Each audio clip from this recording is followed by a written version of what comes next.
لا إله إلا الله لا إله إلا الله لا إله إلا الله لا إله إلا الله دیکھو کون آیا محمد عربی کا دین آیا تاجدار ختم نبوت زندہ باد زندہ باد تاجدار ختم نبوت زندہ باد زندہ باد لبیک لبیک یا رسول اللہ لبیک لبیک یا رسول اللہ الحمد لله الحنان المنان الذي خلق الإنسان وعلمه البيان والصلاة والسلام على رسوله سيد الإنس والجان وعلى آله وأصحابه ذوي الخير والإحسان أما بعد فأعوذ بالله من الشيطان الرجيم بسم الله الرحمن الرحيم تلك الرسل فضلنا بعضهم على بعض منهم من كلم الله ورفع بعضهم درجات إلى آخر هذه الآية صدق الله مولانا العظيم وبلغنا رسوله النبي الأمين المتين المختار الكريم ونحن على ذلك لمن الشاهدين والشاكرين والحمد لله رب العالمين بارگاہ رسالت معاب صلی اللہ تعالی علیہ وسلم میں درود پاک کا ہدیہ پیش کریں اللہم صلی علی سیدنا و مولانا محمد معدن الجود والکرم وآلہ واصحابہ الکرام وابنہ الکریم وبارک وسلم صلاة دائمتا سرمدا ابدا اللہ کی سرتاب قدم شان ہے یہ انسان ہی انسان وہ انسان ہے یہ قرآن تو ایمان بتاتا ہے انہیں اور ایمان یہ کہتا ہے میری جان ہے یہ عزیزان گرامی وقار میلاد مصطفیٰ صلی اللہ تعالیٰ علیہ وسلم کی مناسبت سے جو محافل اور جو مجالس یہاں پر منعقد کی گئی ہیں آج پہلی محفل پاک ہے رسول کریم صلی اللہ تعالیٰ علیہ وسلم کی مولود پاک کی نسبت سے ہم جو محفل منعقد کرتے ہیں سب سے پہلے میں آپ کو یہ بتا دوں اس کا فائدہ کیا ہے برکات رحمات یہ سب اترتی ہی ہیں ثواب اپنی جگہ پر لیکن ایک بڑا فائدہ یہ ہوتا ہے کہ اگر عشق رسالت معاب صلی اللہ تعالیٰ علیہ وسلم کی شمع مدھم ہونے لگتی ہے تو ان مجالس پاک سے وہ روشنی دوبالا ہو جاتی ہے حضور کی امت حضور پاک صلی اللہ علیہ وسلم سے قریب ہو جاتی ہے یہ مناسبتوں کے ذریعے ہمیں میرے آقا صلی اللہ تعالیٰ علیہ وسلم کی سیرت پاک پر بیان کرنے کا اور آپ سب کو سننے کا موقع ملتا ہے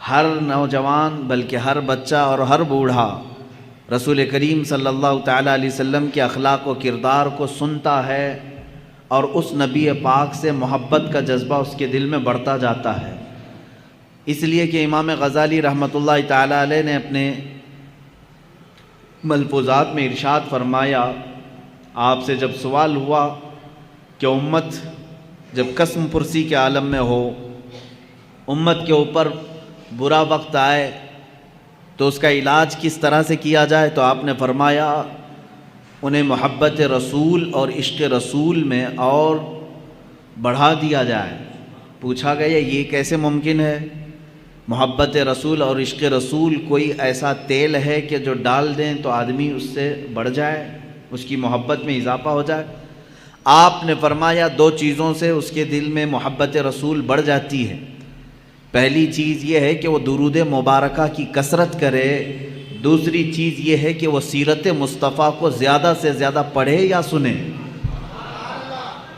ان دو چیزوں سے وہ اللہ کے حبیب صلی اللہ تعالیٰ علیہ وسلم سے قریب ہو جائے گا اور امت پر آئی ہوئی بلائیں اور آفات اور یہ قسم پرسی کے جو ایام ہیں یہ ختم ہو جائیں گے یہ دنیاوی فائدہ ہوا آخرت کا فائدہ یہ ہے اللہ کے حبیب صلی اللہ تعالیٰ علیہ وسلم کی حدیث ہے صاف اس سے معلوم ہوتا ہے حضور اکرم صلی اللہ علیہ وسلم نے فرمایا المرء مع من احب آدمی قیامت کے دن اسی کے ساتھ اٹھایا جائے گا جس کے ساتھ دنیا میں وہ سب سے زیادہ محبت کرتا تھا تم جس سے محبت کرتے تھے اسی کے ساتھ قیامت میں اٹھائے جاؤ گے اور اس حدیث پاک کے بعد حضرت انس رضی اللہ تعالیٰ عنہ فرماتے ہیں فخر کرنے لگا میں اپنی زندگی پر، اس لیے کہ میں رسول پاک صلی اللہ علیہ وسلم سے دنیا میں سب سے زیادہ محبت کرتا ہوں، اور اللہ کے حبیب کے فرمان کے مطابق کل قیامت کے دن میں اپنے مصطفیٰ کے ساتھ اٹھایا جاؤں گا۔ میرے عزیزو، یہ ہے سیرت مصطفیٰ کی محفلوں کا فائدہ۔ آپ اللہ کے رسول سے قریب ہوں گے، محبت میں اضافہ ہوگا، اور قیامت کے دن بھی حشر کس کے ساتھ ہوگا؟ مصطفیٰ کریم صلی اللہ تعالیٰ علیہ وسلم کے ساتھ ہوگا۔ آج سے ہم مسلسل اعلان کے مطابق محافل رکھیں گے انشاءاللہ العزیز، جس میں مختلف عنوانات پر حضور پاک صلی اللہ تعالیٰ علیہ وسلم کی سیرت طیبہ پر گفتگو کرنے کی ہم سعادت حاصل کریں گے۔ آج میں سب سے پہلے اس بات کو آپ کے سامنے بتا دوں کہ آج کے عنوان کے مطابق میں نے آیت کریمہ بھی تلاوت کی ہے۔ اللہ عز و جل نے اپنے بندوں کی ہدایت کے لیے 1,24,000 یا کم و بیش انبیاء کرام علیہ السلام کو دنیا میں بھیجا۔ یہ سب کا عقیدہ ہے، نبی آئے، رسول آئے، لیکن ان 1,24,000 کم و بیش انبیاء کرام میں سب سے افضل و اعلیٰ رسول محمد صلی اللہ تعالیٰ علیہ وسلم۔ مجھے آج اسی بات پر گفتگو کرنی ہے کہ جن کے متعلق شعر کہنے والے نعت گو حضرات نے زندگی بھر مدح سرائی کی، قلم ٹوٹ گئے مگر تعریف کا حق ادا نہ ہو سکا۔ اخیر میں یہاں تک کہا لوگوں نے لا یمکن ثناء کما کان حقہ بعد از خدا بزرگ توئی قصہ مختصر۔ فارسی میں یوں کہا کہ آپ کی کما حقہ، جیسے آپ کی شان ہے ویسے تعریف تو کوئی کر ہی نہیں سکتا۔ حاصل کلام گفتگو کا یہ ہے خدا کے بعد اگر کوئی مرتبہ ہے تو اے پیارے حبیب وہ آپ کا مرتبہ ہے۔ اسی کی ترجمانی اعلیٰ حضرت فاضل بریلوی رضی اللہ تعالیٰ عنہ نے فرمائی آخری اپنے شعر میں، فرماتے ہیں لیکن رضا نے ختم سخن اس پہ کر دیا، خالق کا بندہ خلق کا آقا کہوں تجھے۔ ایک مقام ہے خالق کا بندہ خلق کا آقا کہوں تجھے، ایک ہے رب تبارک و تعالیٰ کی ذات، اور اللہ کو چھوڑنے کے بعد پھر تمام مخلوق کی ذات۔ اللہ اور مخلوق کے درمیان اگر کوئی مرتبہ ہے تو وہ میرے آقا کا مرتبہ ہے۔ اتنا نہ بڑھاؤ کہ خدا تک پہنچ جائے، اور کبھی اتنا نہ گھٹاؤ کہ وہ عام بندہ بن جائے۔ اسی لیے اعلیٰ حضرت رضی اللہ تعالیٰ عنہ فرماتے ہیں ممکن میں یہ قدرت کہاں، واجب میں یہ عبدیت کہاں۔ یعنی اگر میں یہ سمجھ لوں کہ یہ قدرت کے برابر ہے حضور پاک کی ذات، یہ بھی جائز نہیں۔ میں حضور صلی اللہ تعالیٰ علیہ وسلم کو خدا نہیں کہہ سکتا، میرا عقیدہ نہیں ہے۔ ہم تثلیث کی طرح قائل نہیں ہیں، جیسے عیسیٰ علیہ السلام کو خدا کا بیٹا کہہ گئے۔ مسلمان اپنے رسول سے بے انتہا محبت کرتا ہے لیکن خدا کا درجہ نہیں دیتا۔ اعلیٰ حضرت فرماتے ہیں ممکن میں یہ قدرت کہاں، واجب میں عبدیت کہاں۔ یعنی عام بندہ کہوں یہ بھی نہیں بنتا مجھ سے، قدرت کہوں یہ بھی نہیں بنتا، حیران ہوں۔ یہ بھی ہے خطا، یہ بھی نہیں وہ بھی نہیں، عام بندہ بھی نہیں اور قدرت بھی نہیں۔ حق یہ کہ ہیں عبد الہ۔ اعلیٰ حضرت رضی اللہ تعالیٰ عنہ نے اس کے جواب میں ارشاد فرمایا یعنی یہ قدرت بھی نہیں ہے اور ایک عام عبد بھی نہیں ہے۔ اب ہے کیا؟ اس کو ایک دوسرے شعر سے میں کہتا ہوں، میں مانتا ہوں اے عقل والو میرا محمد خدا نہیں ہے۔ میں مانتا ہوں اے عقل والو میرا محمد خدا نہیں ہے، مگر دلوں میں یہ نقش کر لو کہ وہ خدا سے جدا نہیں ہے۔ یہ ہے مقام مصطفیٰ صلی اللہ تعالیٰ علیہ وسلم۔ ہاں ان کی طرح نہ بنو جو کہتے ہیں وہ عام بشر ہیں، اور نہ ان کی طرح بنو کہ حضور کو وہ یہ کہتے ہیں کہ جیسے مدینے میں خدا ہو کر اتر پڑا۔ ہم نہ غلو کرنے والوں میں سے ہیں اور نہ گستاخی کر کے نیچا دکھانے والوں میں سے ہے۔ ہمارا عقیدہ اہل سنت کا یہ ہے اللہ رب العزت کی ساری مخلوق میں اگر سب سے افضل کوئی انسان ہے وہ محمد رسول اللہ صلی اللہ علیہ وسلم۔ افضلیت مصطفیٰ صلی اللہ تعالیٰ علیہ وسلم پر ایک نہیں دو نہیں بے شمار دلیلیں موجود ہیں۔ قرآن کی بھی حدیث کی بھی۔ قرآن کہتا ہے تلک الرسل فضلنا بعضهم علی بعض، یہ وہ رسول ہیں جن میں سے ہم نے بعض کو بعض پر فضیلت دی ہے۔ رسولوں میں بعض کو بعض پر فضیلت دی گئی ہے یا نہیں ہے؟ اللہ تعالیٰ نے چند نبیوں کا ذکر اس میں فرما دیا، جیسے اللہ تعالیٰ فرماتا ہے موسیٰ علیہ السلام سے اللہ نے بات فرمایا، ان کو کلام کرنے کا معجزہ دیا۔ وَكَلَّمَ اللَّهُ مُوسَىٰ تَكْلِيمًا، اللہ نے موسیٰ سے کلام کیا۔ عیسیٰ علیہ السلام کے متعلق فرمایا وہ روح القدس کے ذریعے سے ان کی مدد کی۔ عیسیٰ علیہ السلام کو اللہ تعالیٰ نے بعض نبیوں پر مقام بلند فرمایا۔ ابراہیم علیہ السلام کے متعلق قرآن کہتا ہے وَاتَّخَذَ اللَّهُ إِبْرَاهِيمَ خَلِيلًا، اللہ نے ابراہیم کو خلیل بنایا۔ خلیل کس کو کہتے ہیں؟ دوست کو۔ خلیل کس کو کہتے ہیں؟ دوست کو کہتے ہیں۔ اسی طرح بعض انبیاء کرام علیہ السلام کے متعلق قرآن میں آیا ہے، اور ہم جب انبیاء کے نام لیتے ہیں تو دیکھیں میں آپ کو گناتا ہوں۔ سیدنا آدم صفی اللہ کہتے ہیں، اللہ کے وہ صفی ہیں۔ سیدنا نوح نجی اللہ کہتے ہیں، اللہ کے وہ نجی ہیں۔ حضرت ابراہیم علیہ السلام کے نام کے ساتھ سیدنا ابراہیم خلیل اللہ، سیدنا اسماعیل ذبیح اللہ، سیدنا موسیٰ کلیم اللہ، سیدنا داؤد خلیفۃ اللہ، سیدنا عیسیٰ روح اللہ۔ اللہ کے یہ کچھ نہ کچھ ہیں، کوئی اللہ کا صفی ہے، کوئی اللہ کا نجی ہے، کوئی اللہ کا خلیل ہے، کوئی اللہ کا ذبیح ہے، کوئی اللہ کا صدیق ہے، کوئی اللہ کا خلیل ہے، کوئی اللہ کا روح ہے۔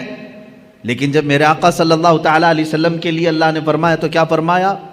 محمد صلی اللہ تعالیٰ علیہ وسلم حبیب اللہ، یہ کیا ہے؟ اللہ کے حبیب۔ ایک ورڈ ایسا ہے حبیب کا جو کسی دوسرے نبی کے لیے نہیں آیا۔ حبیب کسے کہتے ہیں؟ خلیل دوست ہو گیا، صفی چنا ہوا، نجی شرافت میں ہے، اور دیگر انبیاء کی جو صفات ہیں وہ اپنی جگہ پر ہے۔ حبیب کہتے ہیں محبت کا وہ درجہ جس کو اعلیٰ حضرت رحمۃ اللہ تعالیٰ علیہ نے اپنے شعر میں یوں فرمایا، میں تو مالک ہی کہوں گا کہ ہو مالک کے حبیب، میں تو مالک ہی کہوں گا آپ کو یا رسول اللہ، میں تو آپ کو مالک ہی کہوں گا کہ ہو آپ مالک کے حبیب۔ کیونکہ جو حبیب ہوتا ہے اور جو محب ہوتا ہے دونوں کے درمیان کیا معاملہ ہوتا ہے؟ مثال کے طور پر میں اگر کسی سے محبت کر رہا ہوں تو محبت کا تقاضا یہ ہے کہ یہ میرا موبائل ہے، یہ میرا ہے، لیکن جب میرا حبیب سامنے ہوگا تب میں یہ نہیں کہوں گا یہ میرا ہے۔ یہاں میرا تیرا نہیں ہوتا، جو میرا ہے وہ اس کا ہے، جو اس کا ہے وہ میرا ہے۔ حبیب میں یہ نسبت ہوتی ہے، خلیل میں نہیں، صدیق میں نہیں، حبیب میں یہ نسبت ہوتی ہے، جو میرا ہے وہ میرے حبیب کا ہے، اور جو حبیب کا ہے وہ میرا ہے۔ اب اعلیٰ حضرت کا شعر پڑھو تو سمجھ میں بھی آئے اور مزہ بھی آئے۔ فرماتے ہیں میں تو مالک ہی کہوں گا یا رسول اللہ کہ ہو آپ مالک کے حبیب، یعنی محبوب و محب میں نہیں میرا تیرا، محبوب و محب میں نہیں میرا تیرا، اس میں میرا تیرا نہیں ہوتا۔ تو جہاں حبیب کی بات آتی ہے وہاں میرا اور تیرا نہیں ہوتا۔ عزیزان گرامی وقار، حضور پاک صلی اللہ تعالیٰ علیہ وسلم کی افضلیت اس سے ہے کہ آپ کو صرف مخلوق میں یعنی عام انسانوں میں افضل اللہ نے نہیں بنایا، بلکہ انبیاء کرام علیہ السلام میں بھی افضل بنایا۔ اتنا ہی نہیں بلکہ رسول اعظام اور فرشتگان جو اللہ کے مقرب فرشتے ہیں ان سے بھی افضل بنایا۔ حضور صلی اللہ تعالیٰ علیہ وسلم کو ان سے بھی افضل بنایا۔ یہ باقی رہے مخلوقات، جنات ہوں، حیوانات ہوں، یہ تمام چیزیں اپنی جگہ پر، لیکن اللہ کے جو مقرب فرشتے ہیں، جو حاملان عرش ہیں، اللہ کے عرش کو اٹھائے ہوئے ہیں، جو نبیوں تک پیغام لانے والے ہیں، جو پورے کائنات کے لیے آسمان سے بارشیں برسانے اور پانی پہنچانے کا نظام سنبھالتے ہیں، ان تمام ملائکہ سے اللہ تعالیٰ نے اپنے نبی کو مکرم بنایا، معظم پیدا فرمایا، افضل بنایا ہے۔ اس کی کئی دلیلیں اور کئی مثالیں میں آپ کو بتا دوں۔ حضور پاک صلی اللہ تعالیٰ علیہ وسلم کی افضلیت دیکھیں اعلیٰ حضرت رحمۃ اللہ تعالیٰ علیہ کے اشعار یہاں پر ہمیں بار بار یاد آتے ہیں. وہ جہنم میں گیا جو ان سے مستغنی ہوا.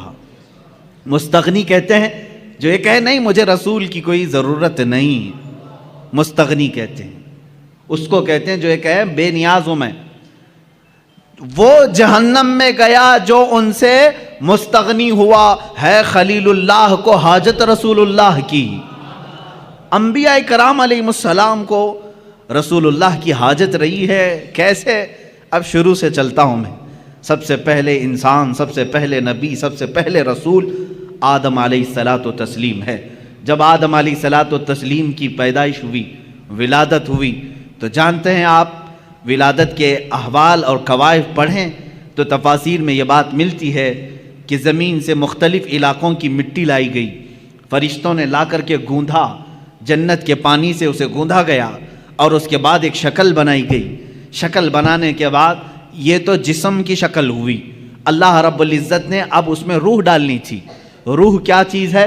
قرآن میں اللہ تعالیٰ نے فرمایا روح جو ہے یہ اللہ کا نور ہے، اللہ کا امر ہے. یسألونک عن الروح قل الروح من امر ربی.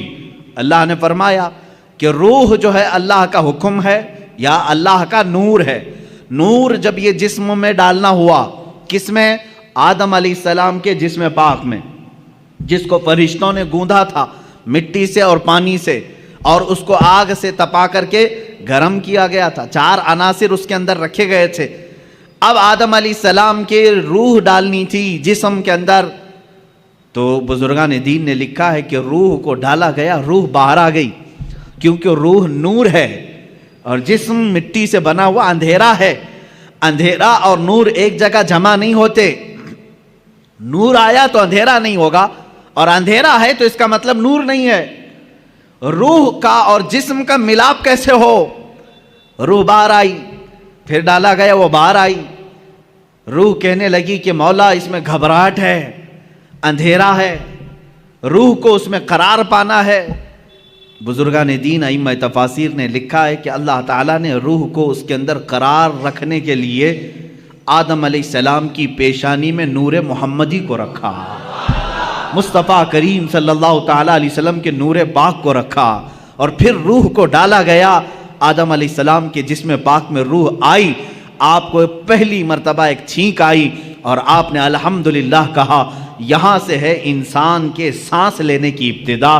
میرے عزیزو، کائنات پہ سب سے پہلا انسان جو روح والا بنا اور سانس لینے کے قابل بنا، تو میں یہ کہتا ہوں کہ وہ نور محمدی کے صدقے میں سانس لیا.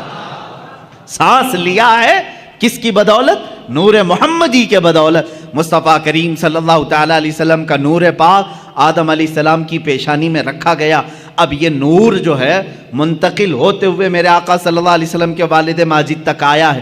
انشاءاللہ العزیز جب موقع آئے میلاد پاک کا، میں اس نور کے منتقل ہونے کی کیفیت کو بھی عرض کروں گا.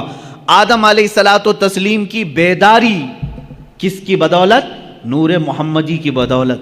جب آپ بیدار ہوئے، اتنا ہی نہیں، جلوہ محمدی کو کہاں کہاں دیکھو، جہاں دیکھا وہاں پایا. آدم علیہ السلام جب بیدار ہوئے، فرشتوں کو حکم ہوا کہ انہیں سجدہ کرو. فرشتے سجدہ کیے، ابلیس انکار کیا، مردود ہوا، اور اس کے بعد آدم علیہ الصلوۃ والتسلیم کو جنت میں ٹھہرایا گیا. آدم علیہ السلام جنت کے ہر دروازے کو دیکھتے، ہر دیوار کو دیکھتے.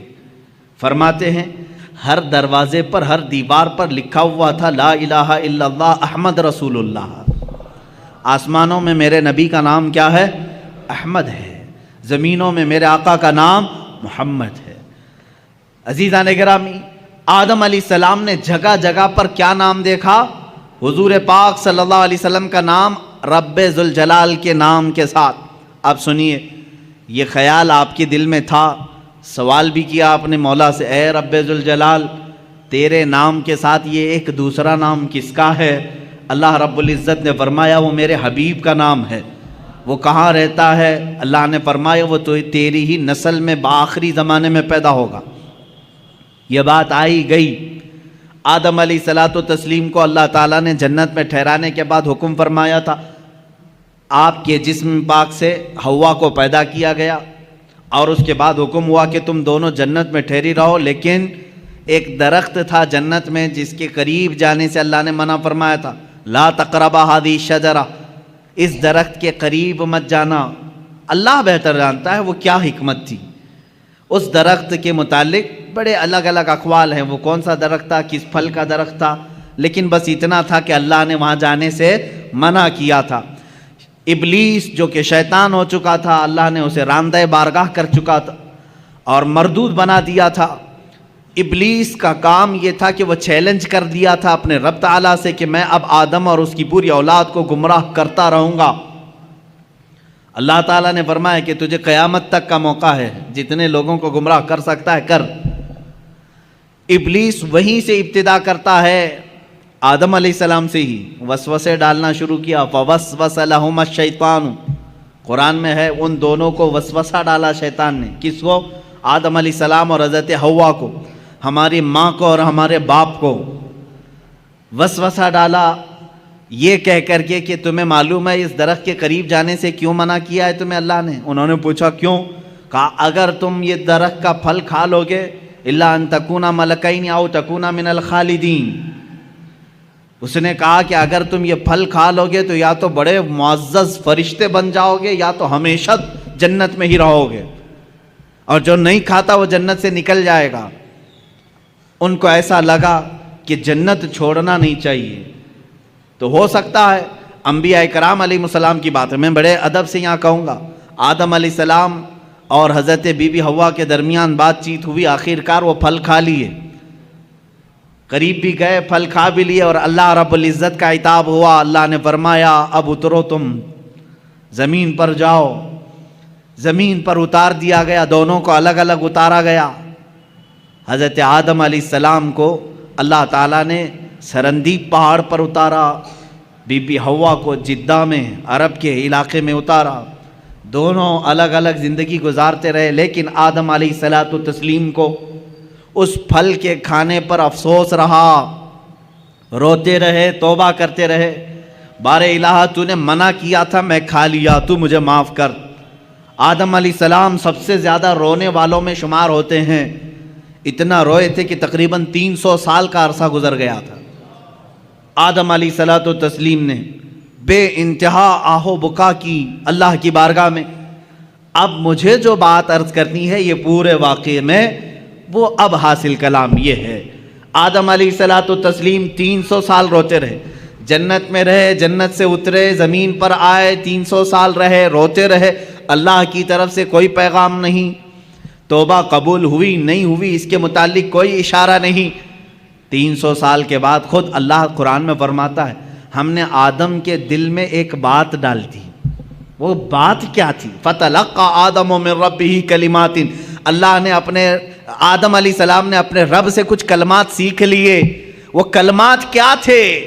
آدم علیہ السلام 300 سال پہلے کی بات یاد کرنے لگے، جب اللہ نے میرے جسم میں روح ڈالی اور روح سے میں بیدار ہوا، جنت کی ہر کھڑکی ہر دروازے پر میں نے ایک نام دیکھا تھا میرے خدا کے نام کے ساتھ، یہ بات یاد آئی، وہی کلمہ یاد آیا، وہی کلمہ یاد آیا جو جنت کی ہر در و دیوار پر لکھا ہوا تھا۔ تب آپ نے عرض کیا اے مولا جس کا نام تو نے اپنے نام پاک کے ساتھ لکھا ہے، اگر وہ تیرا محبوب ہے تو اس کی بدولت میری توبہ کو قبول فرما لے۔ اللہ رب العزت نے فوراً جبرائیل امین کو بھیجا اور فرمایا فتاب علیہ، اللہ نے تمہاری توبہ قبول کر لی۔ اللہ توبہ کے قبول ہونے میں اتنی سرعت، اتنی جلدی، اتنی تیزی اگر کسی نام کی وجہ سے ہے تو محمد عربی صلی اللہ علیہ وسلم کی۔ قرآن نے یہی کہا ہے اگر اے مومنو اگر تم اپنی جانوں پر ظلم کر لو، گناہ ہو جائے تو کہاں آؤ؟ قرآن میں ہے مسجد میں آؤ نہیں، کعبے میں آؤ نہیں، اے مومنو تم میرے رسول کے پاس آؤ، جاؤکا، اے رسول یہ تمہارے پاس آ جائیں، اور اگر آپ ان کے لیے سفارش کر دیں تو اللہ ان کی توبہ قبول کرے گا۔ اب اندازہ کریں آدم علیہ السلام کی توبہ قبول ہوئی، برکت کس کی تھی؟ محمد عربی صلی اللہ علیہ وسلم کی۔ مصطفیٰ کریم صلی اللہ تعالیٰ علیہ وسلم کا نام پاک آپ نے لیا اور دعا قبول ہوئی۔ اب سنیے ایک اور مزے کی بات، بعض روایات میں یہ بات ملتی ہے کہ آدم علیہ السلام خوش ہوئے، جبرائیل آئے جنت سے پیغام لے کر، اللہ تعالیٰ نے آپ کی توبہ قبول فرمائی۔ آدم علیہ السلام نے کہا وہ نام اتنی برکت والا، وہ نام اتنی عظمت والا، وہ نام اللہ رب العزت کی بارگاہ میں اتنے مقام و مرتبے والا، اے مولا اس نام پاک کی ذات اور اس کی ہستی کا ایک بار مجھے بھی تو دیدار کرا دے، ایک بار مجھے دیدار کرا دے۔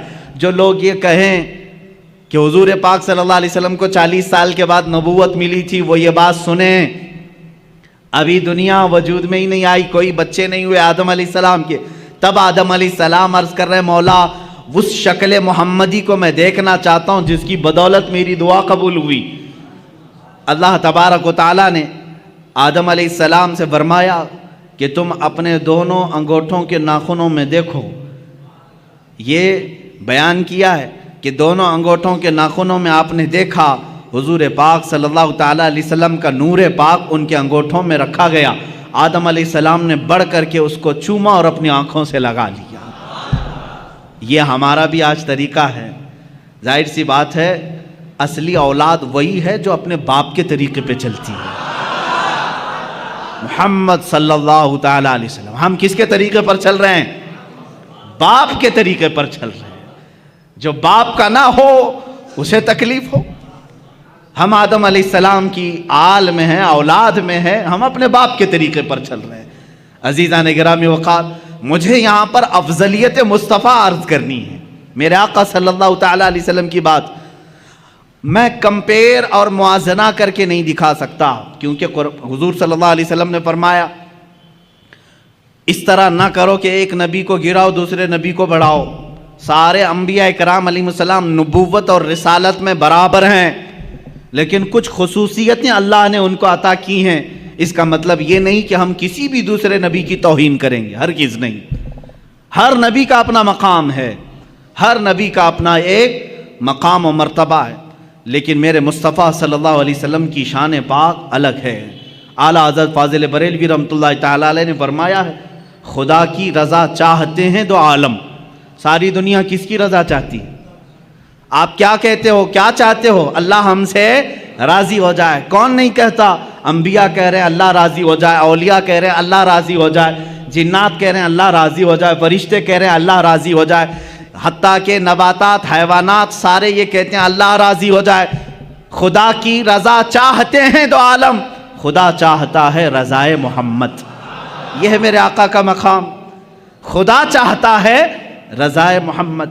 اب دیکھیں حضور پاک صلی اللہ تعالیٰ علیہ وسلم کی افضلیت پاک، حضرت بی بی رابعہ بصریہ رضی اللہ تعالیٰ عنہ سے پوچھا گیا قرآن میں کوئی ایسی آیت جو پوری امت کے لیے بہت حوصلے والی ہو، کون سی ہے؟ بعض لوگ یہ کہتے ہیں اللہ نے فرمایا لا تقنطوا من رحمت اللہ، تم اللہ کی رحمت سے نا امید مت ہو، فَإِنَّهُ يَغْفِرُ الذُّنُوبَ جَمِيعًا إِنَّ اللَّهَ يَغْفِرُ الذُّنُوبَ جَمِيعًا، اللہ بے شک سارے گناہوں کو معاف کرے گا۔ آیت ہے کہ نہیں حوصلہ دلانے والی؟ اللہ نے فرمایا اے لوگو اللہ کی رحمت سے نا امید مایوس نہ ہو، اللہ سارے گناہوں کو معاف کرے گا۔ بعض لوگ یہی کہتے ہیں یہ آیت ہے حوصلہ دلانے والی، بہت حوصلہ ہے، لیکن حضرت رابعہ بصریہ فرماتی ہے نہیں، میں سمجھتی ہوں ایک دوسری آیت ہے۔ پوچھا گیا وہ کون سی ہے؟ کہا سورہ والضحیٰ میں ہے، اللہ تعالیٰ نے فرمایا وَلَسَوْفَ يُعْطِيكَ رَبُّكَ فَتَرْضَىٰ، اے رسول ان قریب آپ کو آپ کا رب اتنا دے گا کہ آپ راضی ہو جائیں گے۔ کہا اس میں امت کی کیا بھلائی ہے؟ سوال کیا تھا؟ امت کے لیے، تمام انسانوں کے لیے حوصلے والی کوئی آیت ہے، بخشش والی کوئی آیت ہے؟ تو وہ بعض علماء نے کہا لا تقنطوا من رحمت اللہ، یہ آیت ہے رحمت کی، اللہ کی رحمت سے مایوس نہ ہو، اللہ سب گناہ معاف کرے گا۔ اس سے تو سمجھ میں آ رہا ہے کہ لوگوں کے گناہ معاف ہوں گے، لیکن رابعہ بصریہ فرما رہی ہیں نہیں، آیت یہ ہے رسول کو اللہ فرما رہا ہے اے رسول آپ کو اللہ اتنا دے دے گا کہ ان قریب آپ کو اتنا دے گا کہ آپ راضی ہو جائیں گے۔ تو اس میں تو رسول کی رضا کی بات ہے، یہاں تمام انسانوں کا کیا بھلا ہے؟ حضرت رابعہ بصریہ فرماتی ہیں اس لیے کہ ہمیں معلوم ہے رسول اس وقت تک راضی نہیں ہوں گے جب تک سب کی بخشش نہ ہو جائے، جب تک سارے ایمان والوں کی بخشش نہ ہو جائے تب تک رسول راضی نہ ہوں گے۔ یہ سب سے بڑی آیت رحمت ہے کہ رسول کی رضا جب تک نہ ہوگی اللہ دیتا رہے گا، دیتا رہے گا۔ عزیزان گرامی، افضلیت مصطفیٰ صلی اللہ تعالیٰ علیہ وسلم، انبیاء کرام کو جو مقامات ملے وہ اپنی جگہ پر ہے، اس لیے کہ شاعر نے کہا ہے کہ حسن یوسف دم عیسیٰ ید بیضاداری، آنچے ہمہ خوباں دارند تو تنہا داری۔ یا رسول اللہ صلی اللہ علیہ وسلم، یوسف کا حسن بھی آپ کے اندر ہے، عیسیٰ علیہ السلام کی قوت و طاقت جو آپ مردوں کو زندہ کرتے تھے، آقا آپ کے اندر وہ بھی جمال ہے۔ حسن یوسف دم عیسیٰ ید بیضا، عیسیٰ علیہ السلام کی قوت اور موسیٰ علیہ السلام کے معجزوں کا کمال بھی آپ کے اندر ہے۔ آنچ ہما خوباں دارند، یہ سارے نبی جتنے معجزے رکھتے تھے، یا رسول اللہ تو تنہا داری، آپ کے اکیلے کے اندر وہ سب موجود ہیں، وہ ساری چیزیں اللہ نے آپ کو انعام میں عطا کی۔ میں تفصیل سے اگر بتاتا چلوں تو سارے معجزات ایک الگ عنوان ہے، انشاءاللہ 12 روز کے اندر معجزات مصطفیٰ بھی میں عرض کروں گا، لیکن اولیاء انبیاء کرام علیہ السلام میں افضلیت جس رسول کو حاصل ہے وہ میرے آقا صلی اللہ علیہ وسلم کی شان۔ دیکھیں اللہ تبارک و تعالیٰ نے حضور اکرم صلی اللہ تعالیٰ علیہ وسلم کو اولین کا بھی سردار بنایا، آخرین کا بھی سردار بنایا۔ خود میرے آقا فرماتے ہیں انا سید الاولین والآخرین، میں اولین کا بھی سردار ہوں، آخرین کا بھی سردار ہوں، اور یہی سرداری ہی تو ہے۔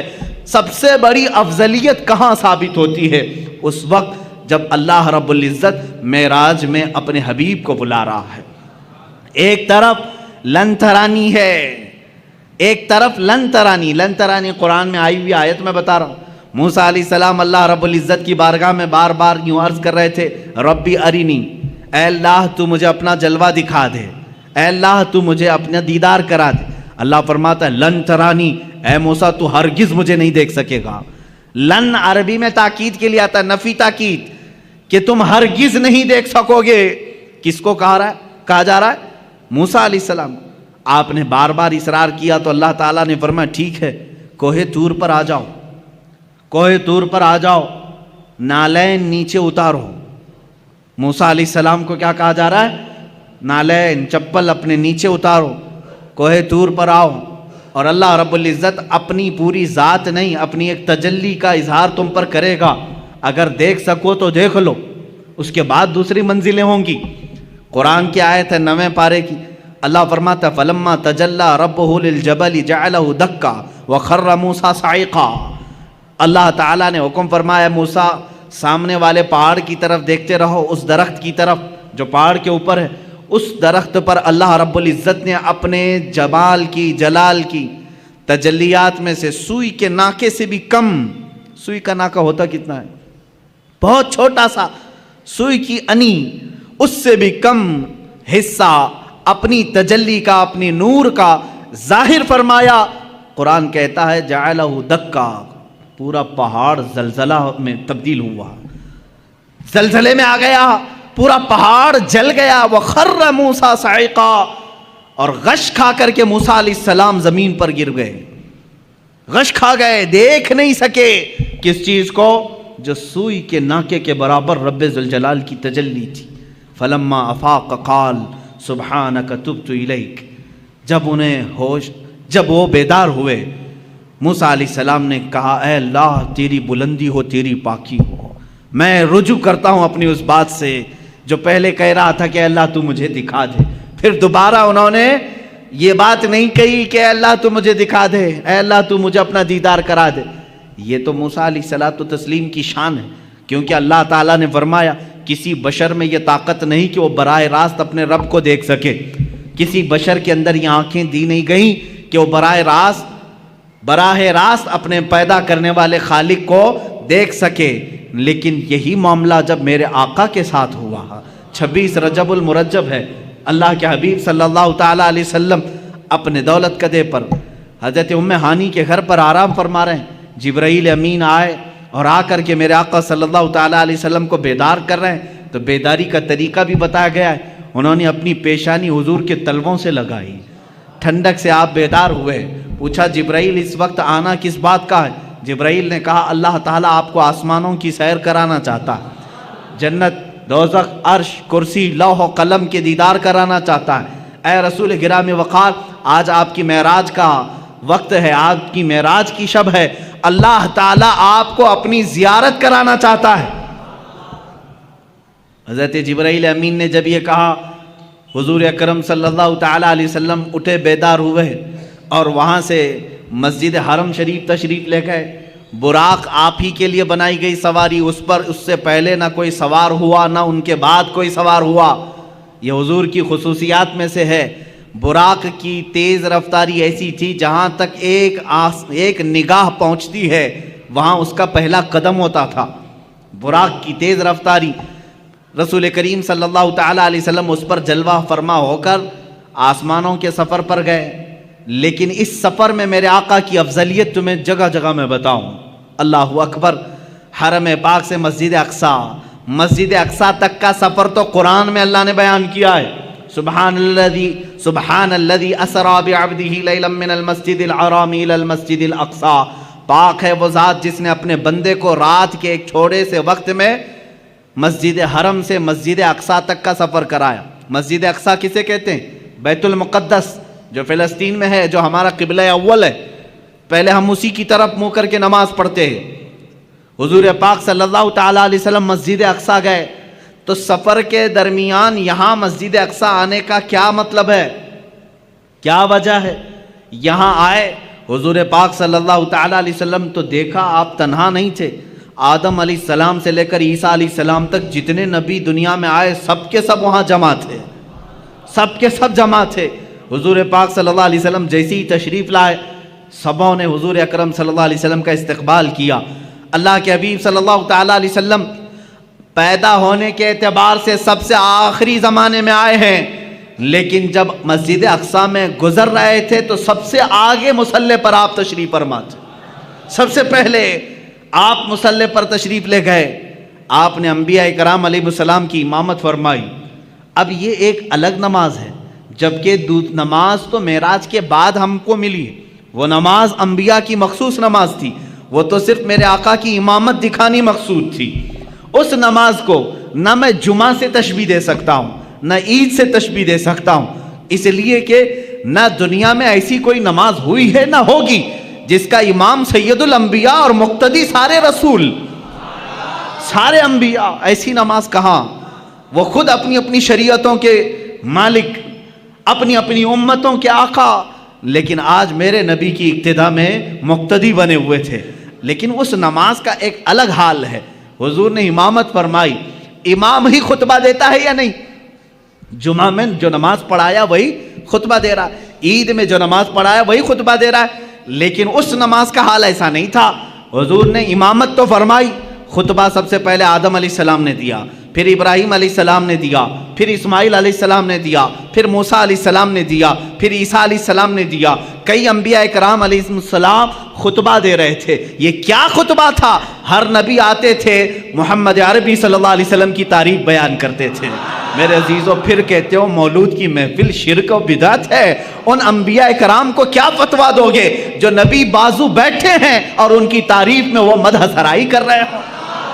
حضور پاک صلی اللہ تعالیٰ علیہ وسلم کی تعریف بیان کرنا، یہی تو مولود کی محفل ہے، یہی تو میلاد کی محفل ہے. میلاد کی محفل میں مجھے بتاؤ کیا گانے بجانے ہوتے ہیں، کیا ڈھول باجے ہوتے ہیں؟ یہاں سیرت مصطفیٰ بیان کی جا رہی ہے. یہی تو ہم بیان کر رہے ہیں. اللہ کے نبی سب سے اعلیٰ ہیں، سب سے افضل ہیں، سب سے اشرف ہیں، سب سے اکرم ہیں. حضور کی تعریف بیان کرنا یہ تو معراج کے سفر میں انبیاء کی بھی سنت ہے. مسجد اقصیٰ میں سارے نبیوں نے خطبہ دیا. وہ کتنا وقت لگا ہوگا اللہ ہی بہتر جانے، اللہ ہی بہتر جانے. نبیوں کی طاقت و قوت اپنی جگہ پر، اس کو آپ گیس نہیں کر سکو گے. اللہ نے نبیوں کو کیا طاقت دی ہے، کون سی قوت ہے. یہاں لوگ حضور کی طاقت ناپنے کی کوشش کر رہے ہیں، دوسرے نبیوں کی طاقت ان کا اندازہ نہیں کر سکو گے.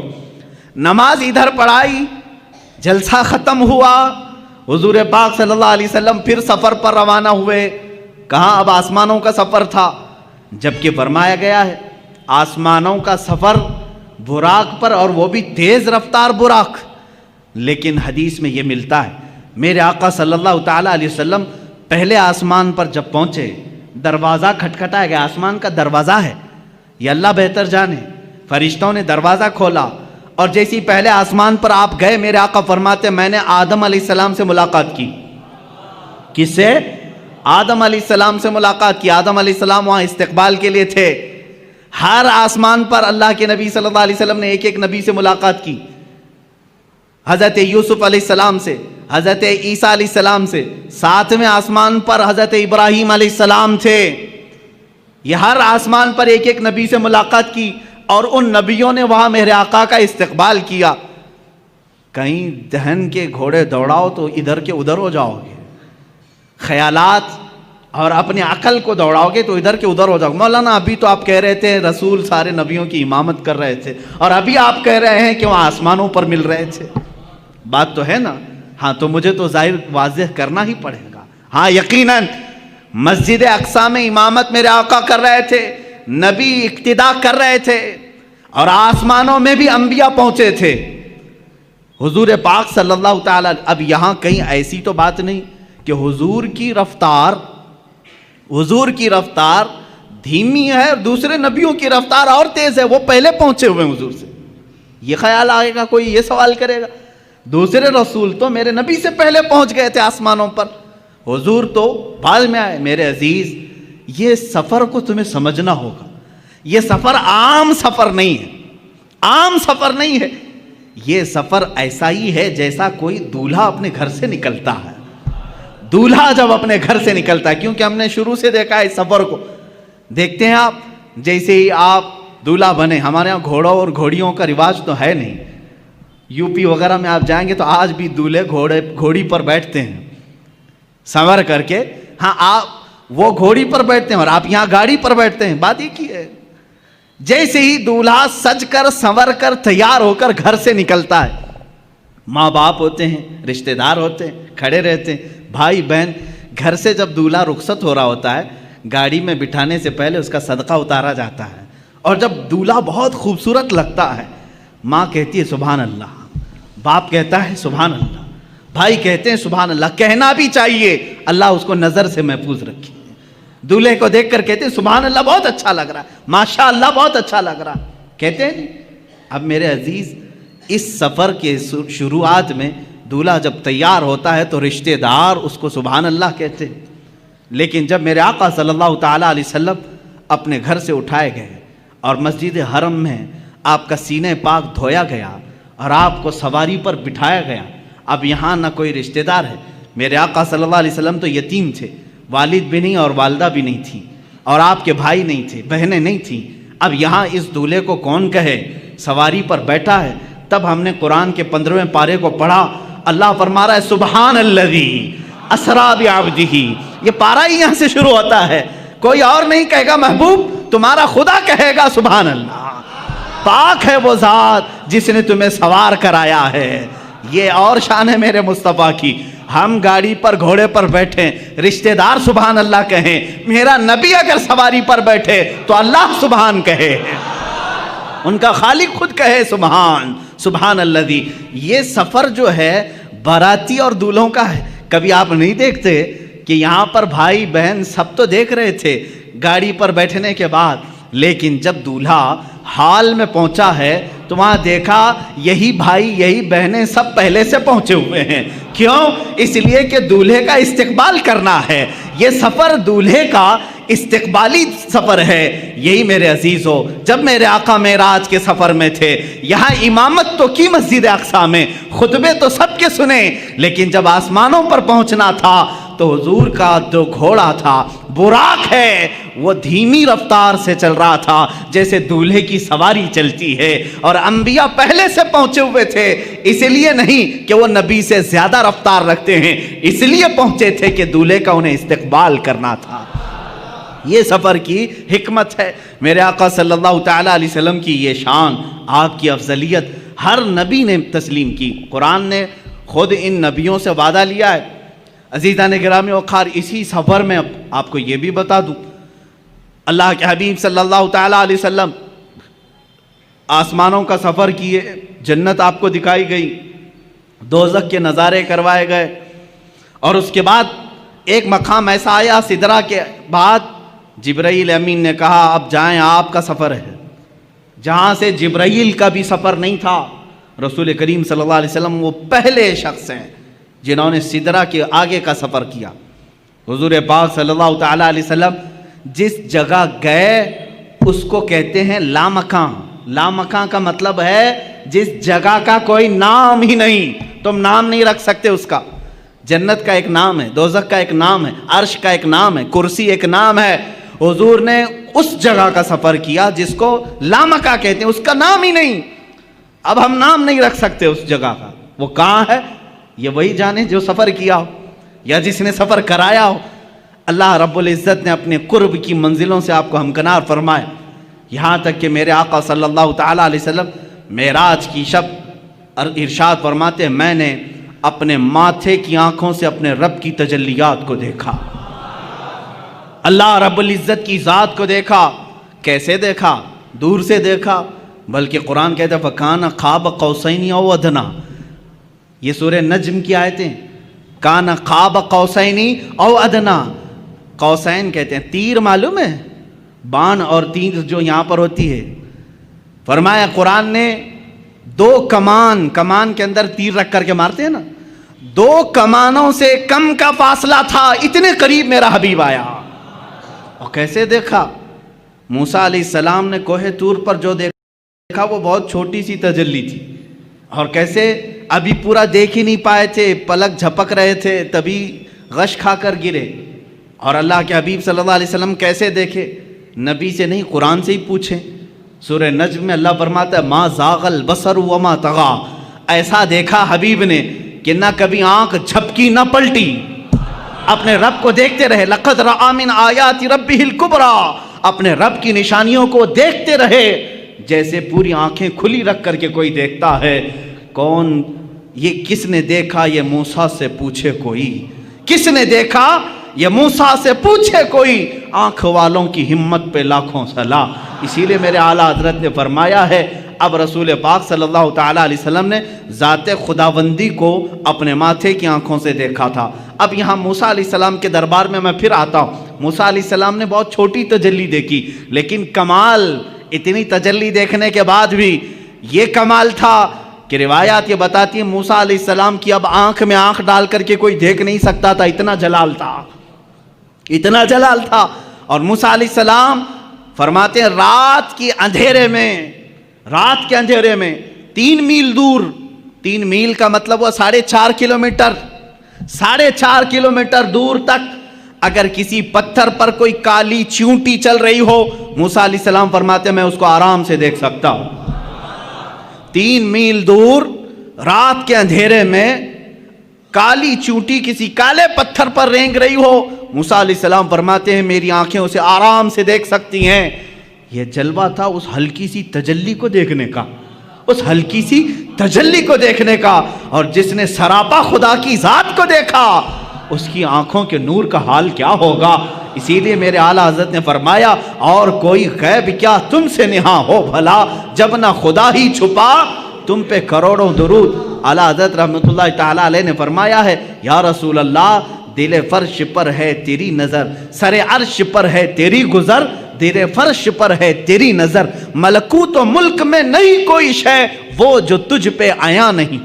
کون سی ایسی چیز ہے جو رسول پاک سے چھپی ہوئی ہے؟ موسیٰ علیہ السلام جب رات کے اندھیرے میں 3 میل دور دیکھ سکتے ہیں تو اے سنیوں کیا ہمارا یہ عقیدہ نہیں ہو سکتا 4000 کلومیٹر دور مدینہ طیبہ سے ہمارا آقا ہم غلاموں کو دیکھ رہا ہے، محفل پاک کو ہماری وہ ملاحظہ فرما رہے ہیں۔ عزیزان گرام وقار، رسول کریم صلی اللہ تعالیٰ علیہ وسلم کی افضلیت پاک انبیاء کرام علیہ السلام کی زندگیوں سے۔ اب پھر میں موسیٰ علیہ السلام ہی کی بات کروں۔ جب آپ سنتے ہوں گے معراج کے واقعات تو یہ بات تو ضرور سنتے ہوں گے 50 نمازیں دی گئی تھی حضور کو امت کے لیے تحفہ، لیکن کم کس نے کرایا؟ موسیٰ علیہ السلام نے۔ یہ 4تھے آسمان پر یا 5ویں آسمان پر ملتے تھے، حضور پاک صلی اللہ تعالیٰ علیہ وسلم سے ملاقات ہوئی، رب تعالیٰ کے متعلق پوچھا، کہا آپ کی امت یہ 50 نمازیں نہیں پڑھ سکے گی، کم کرائیں۔ 5 کم ہوئی، 5 کم ہوئی، 5 کم ہوئی، 9 مرتبہ میرے آقا گئے ہیں۔ کہاں پر؟ اپنے رب کی بارگاہ میں 9 مرتبہ۔ یہاں سب پہلے سے طے تھا، نمازیں بچنی 5 ہی ہیں۔ اللہ کو تو معلوم تھا، اللہ رب العزت قادر مطلق ہے، یہ 9 مرتبہ گھومنے پھرنے کا معاملہ کیا ہے؟ اوج پر جانا میرے حضور کا ہے۔ حضور پاک صلی اللہ تعالیٰ علیہ وسلم بار بار جا رہے ہیں۔ موسیٰ علیہ السلام کو جب معلوم تھا کہ یہ امت 5 سے زیادہ نہیں پڑھ سکتی تھی، تو جب 50 حضور لے آئے تھے، سیدھے کہہ دیتے اے رسول جائیں ڈائریکٹ 45 کم کرا کے آ جائیں۔ موسیٰ علیہ السلام نے ایک بار بھی نہیں کہا اور کم کرائیں، کتنا یہ نہیں، اور کم کرائیں، اور کم کرائیں۔ 5 بچے رہ گئے، جبکہ موسیٰ علیہ السلام اب بھی کہہ رہے تھے اور کم کرائیں۔ یہ حدیث پاک میں اللہ کے نبی صلی اللہ علیہ وسلم نے آخر میں فرمایا اب مجھے حیا آتی ہے کم کرانے میں۔ حضور نے آخر میں فرمایا اب اس کی حکمت جو سیرت نگار بزرگان دین ہیں فرماتے ہیں، بات در حقیقت نمازوں کے کم کرانے کی نہیں تھی۔ موسیٰ علیہ الصلوۃ والتسلیم جو کوہ طور پر جلوہ دیکھ نہ سکے تھے، وہ نگاہ مصطفیٰ میں دیکھ رہے تھے، میرے آقا صلی اللہ تعالیٰ علیہ وسلم کی نگاہوں میں دیکھ رہے تھے۔ تازہ تازہ جلوہ ہے، ابھی رب کو دیکھ کر یہ بندہ آیا ہے، اللہ رب العزت کا خصوصی بندہ، اس کا حبیب، اس کا محبوب، ابھی یہ جلوہ دیکھ کر آیا ہے۔ رب تبارک و تعالیٰ کے جلوے ان کی آنکھوں میں سمائے ہوئے تھے۔ موسیٰ علیہ السلام یہ کہتے ہیں کہ انہی جلووں کو ان آنکھوں سے دیکھ لوں، پھر بھیجتے کہ تازہ پھر دیکھ کر کے آئیں گے، پھر میرے مولا کے جلوے ان کی آنکھوں میں دیکھنے کو ملیں گے۔ اسی لیے تو اعلیٰ حضرت نے فرمایا کس نے یہ دیکھا؟ موسیٰ سے پوچھے کوئی، آنکھ والوں کی ہمت پہ لاکھوں سلام۔ حضور پاک صلی اللہ تعالیٰ علیہ وسلم نے بھی موسیٰ علیہ السلام کو منع نہیں کیا، بلکہ بار بار جاتے رہے، اس لیے کہ اپنے رب کا دیدار بار بار ہوتا رہا۔ اللہ نے بھی یہ نہیں فرمایا ایک ہی ساتھ کم کر دیا جائے، اس لیے کہ میرا حبیب بار بار آتا رہے۔ یہ نمازوں کے کم کرانے کا سلسلہ تو تھا، لیکن ایک دوسرے کی محبت کا بھی معاملہ تھا۔ موسیٰ علیہ الصلوۃ والتسلیم جو جلوہ کوہ طور پر براہ راست نہ دیکھ سکے، لیکن دیکھے تو کس کے ذریعے سے دیکھے؟ میرے مصطفیٰ کی نگاہوں کے ذریعے سے دیکھا۔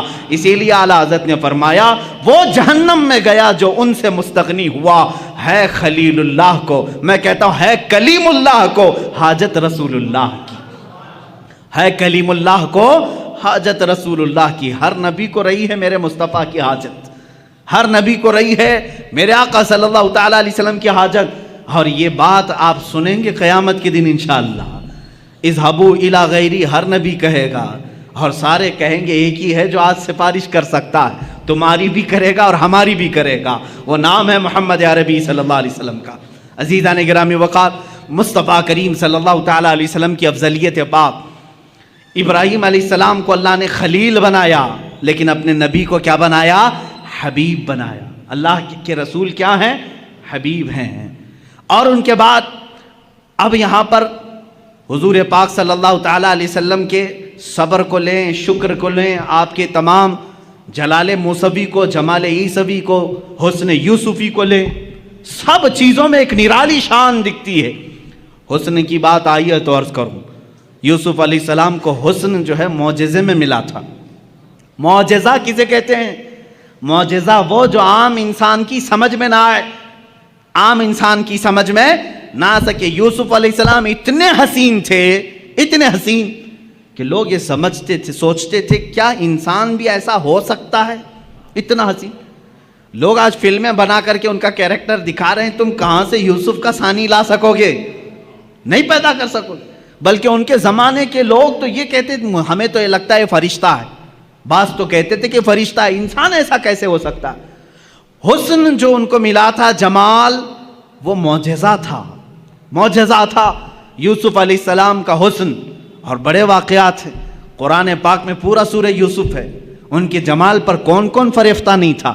ان کے جمال ہی نے، ان کے حسن ہی نے ان کو کنویں تک پہنچایا، کنویں سے پھر زلیخا کے گھر میں پہنچایا، بازار مصر میں، مصر کے بازار سے زلیخا کے گھر میں، زلیخا کے گھر سے جیل میں، جیل سے پھر وزارت عظمیٰ کی کرسی میں، یہ حسن ان کو اتنی منزلیں طے کراتا رہا، کیونکہ حسن و جمال ان کا تھا، لیکن حاسدین بڑھتے گئے۔ ایک بات یاد رکھنا، کوڑھی سے کوئی حسد نہیں کرتا، کوڑھی سے کوئی حسد نہیں کرتا، حسن والے سے ہی حسد کرتا ہے۔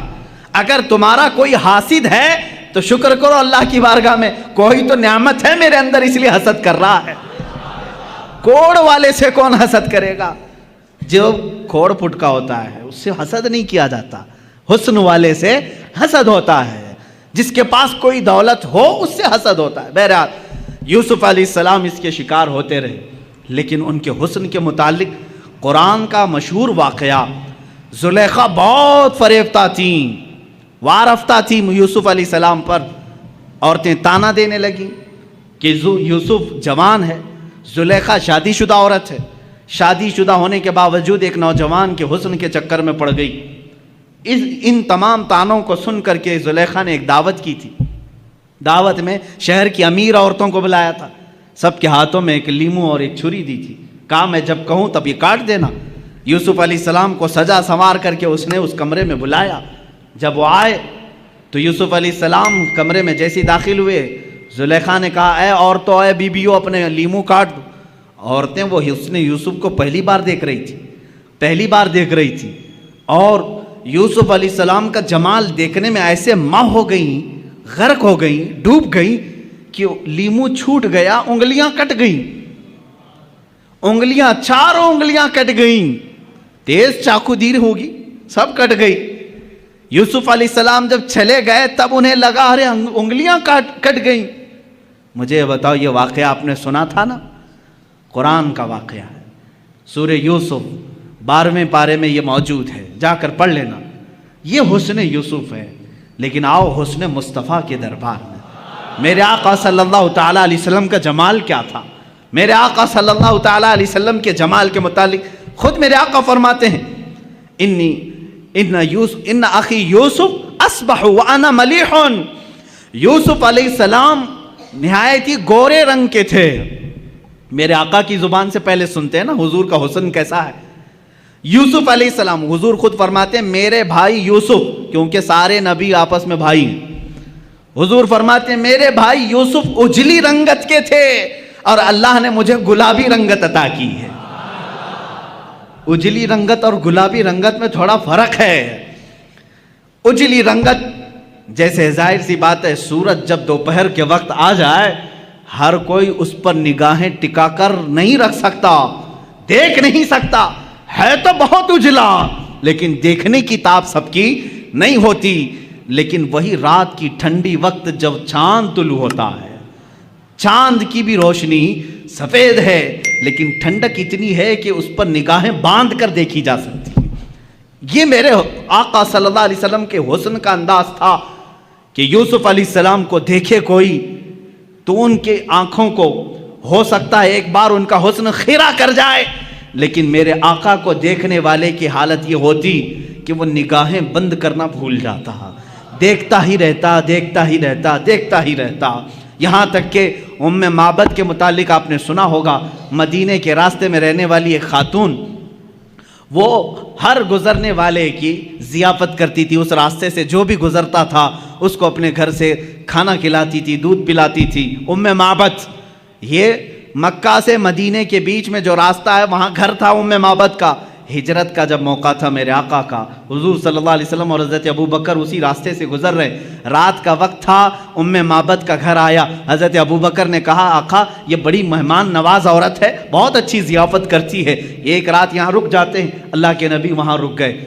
معبد نے دیکھا مہمان آئے، اتفاق ایسا معبد کہتی ہے میری زندگی میں پہلی رات ایسی آئی تھی جب میرے گھر میں دودھ کا ایک قطرہ بھی نہیں تھا، کچھ بھی نہیں تھا۔ جو بکریاں تھی وہ ان کے شوہر چرانے کے لیے لے گئے تھے، نہیں لائے، 2 دن 3 دن کے بعد آتی تھی۔ آج ایسا تھا کہ ایک بوڑھی بکری جو ہڈیاں نکالی ہوئی تھی اور پیٹ اندر جا چکا تھا، تھن سوکھ چکے تھے، وہ چوکھٹ کے پاس بندھی ہوئی تھی۔ معبد نے استقبال تو کیا، آ جاؤ قیام کرو، لیکن کھانے کے لیے میرے گھر میں کچھ بھی نہیں ہے۔ حضور پاک صلی اللہ تعالیٰ علیہ وسلم نے فرمایا اے معبد اگر تم اجازت دے دو تو یہ گھر کے باہر بندھی ہوئی بکری سے میں تھوڑا سا دودھ دوہ لوں۔ دودھ دوہ لوں, دودھ نکال لوں. معبد نے کہا اگر یہ دودھ دینے کے لائق ہوتی تو میرے گھر میں کیوں رہتی, دوسری بکریوں کے ساتھ چرنے کے لیے جا چکی ہوتی.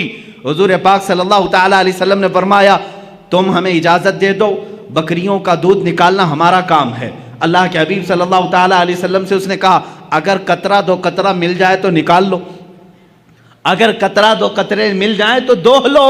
مصطفیٰ کریم صلی اللہ تعالی علیہ وسلم اس بکری کی پشت پر اپنا بایاں ہاتھ رکھا, سیدھا ہاتھ اس کی تھن پر رکھا.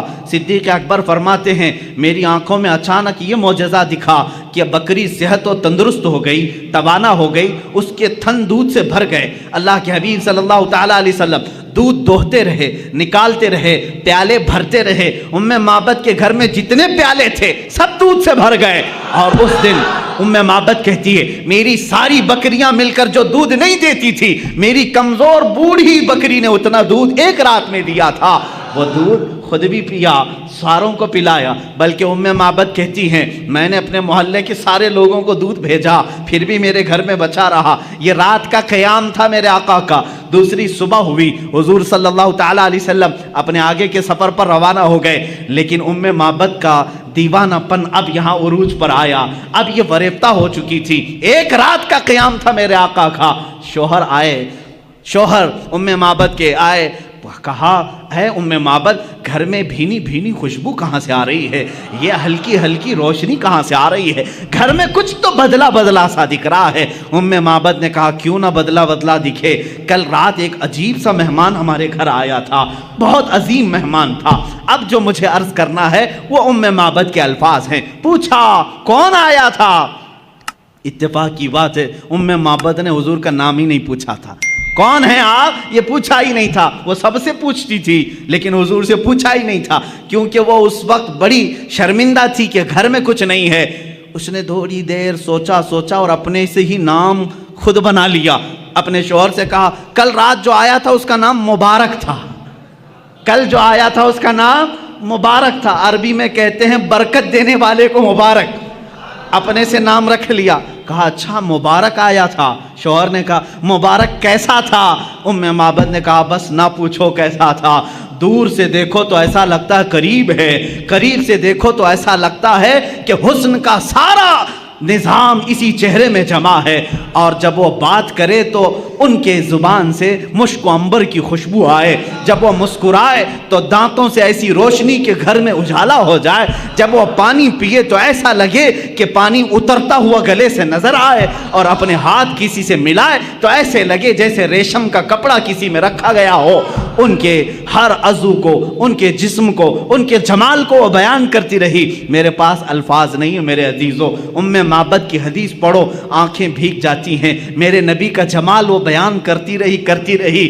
اب ابو معبد جو شوہر ہے وہ کہتے ہیں بس کر معبد, اتنی تعریف تو آج تک میں نے پورے عرب میں کسی کی نہیں سنی. شعر و شاعری کرنے والے بھی اتنی تعریف نہیں کرتے جتنی تعریف تو کر رہی ہے. اب معبد سے کہا اب میری زندگی کا ایک ہی مقصد ہے کہ اس مبارک سے ایک بار ضرور ملوں گا, اس مبارک سے ایک بار ضرور ملوں گا. کہا اس مبارک کا نہ میں نے پتہ پوچھا نہ ایڈریس پوچھا, وہ کہاں سے آیا تھا کہاں گیا یہ بھی مجھے نہیں معلوم. یہ دو لوگ ایسے ہیں میرے عزیزو, یہ معبد جو حسن و جمال کو میرے آقا کا بتا رہی ہیں. حسن یوسف الگ ہے, حسن مصطفیٰ الگ ہے. میں یہاں حسن کی بات کر رہی ہوں. اسی حسن کو تلاش کرتے کرتے وہ زندگی بیتا گئی. اللہ کی بارگاہ میں دعا کرنے لگی اے بار الہ جو مبارک آیا تھا اس تک ایک بار مجھے رسائی دے دے, کسی بھی طرح پہنچا دے. ایک بار ایسا ہوا کہ وہ بکریاں چراتے ہوئے نکلی, بکریاں بہک گئی, بھٹک گئی. ایک بکری ادھر ایک بکری ادھر, چلتی چلتی بکریاں دوڑا رہی معبد کو. یہ بکریاں دوڑاتی دوڑاتی مدینے تک لے آئی, شہر قریب آ گیا. اب معبد رونے لگی کہ اگر شہر میں گھس گئی میری بکریاں داخل ہو گئیں تو چھوٹی چھوٹی گلیاں ہیں, میں کہاں سے پکڑ پاؤں گی, کس بکری کو ڈھونڈ پاؤں گی؟ کھلے میدان میں جمع تو کر سکتی ہوں, اب گلیوں میں بکریاں گئی تو کہاں سے ڈھونڈوں گی؟ رونے لگی. لیکن مدینہ آ گیا اور بکریاں شہر میں داخل ہو گئیں, سب ادھر ایک ادھر ایک گلیوں میں. اب معبد کا رونا ہچکیاں بند گئی, اب رونے لگی. ایک بات میں آپ کو بتا دوں کہ حضور کا دیدار اسی وقت ہوتا ہے جب کسی کا دل روتا ہے. جب کسی کا دل رونے لگتا ہے وہ مصطفیٰ کا دیدار ہو جاتا ہے. اسی لیے کہا ہے محمد کو ہم غم گساروں میں ڈھونڈو, محمد کو ہم غریبوں میں ڈھونڈو. عزیزان گرامی, معبد رونے لگی. اتفاق کی بات ہے کہ حضرت ابوبکر صدیق کا گزر وہاں سے ہو رہا تھا. حضرت ابوبکر نے دیکھا اور پہچان لیا یہ ہماری مہمانی کرنے والی وہی خاتون ہے جو مکہ سے مدینہ آنے کے وقت بیچ راستے میں تھی. دیکھا, آپ نے پہچان لیا. پوچھا ام معبد یہاں کیسے؟ وہ بھی چونک گئی. ارے تو وہی مبارک کے ساتھ آنے والا ساتھی تھا, تو یہاں کیسے؟ کہا میں تو یہیں رہتا ہوں. ام معبد نے کہا وہ مبارک کہاں ہے؟ وہ مبارک کہاں ہے؟ حضرت ابوبکر نے کہا کون مبارک؟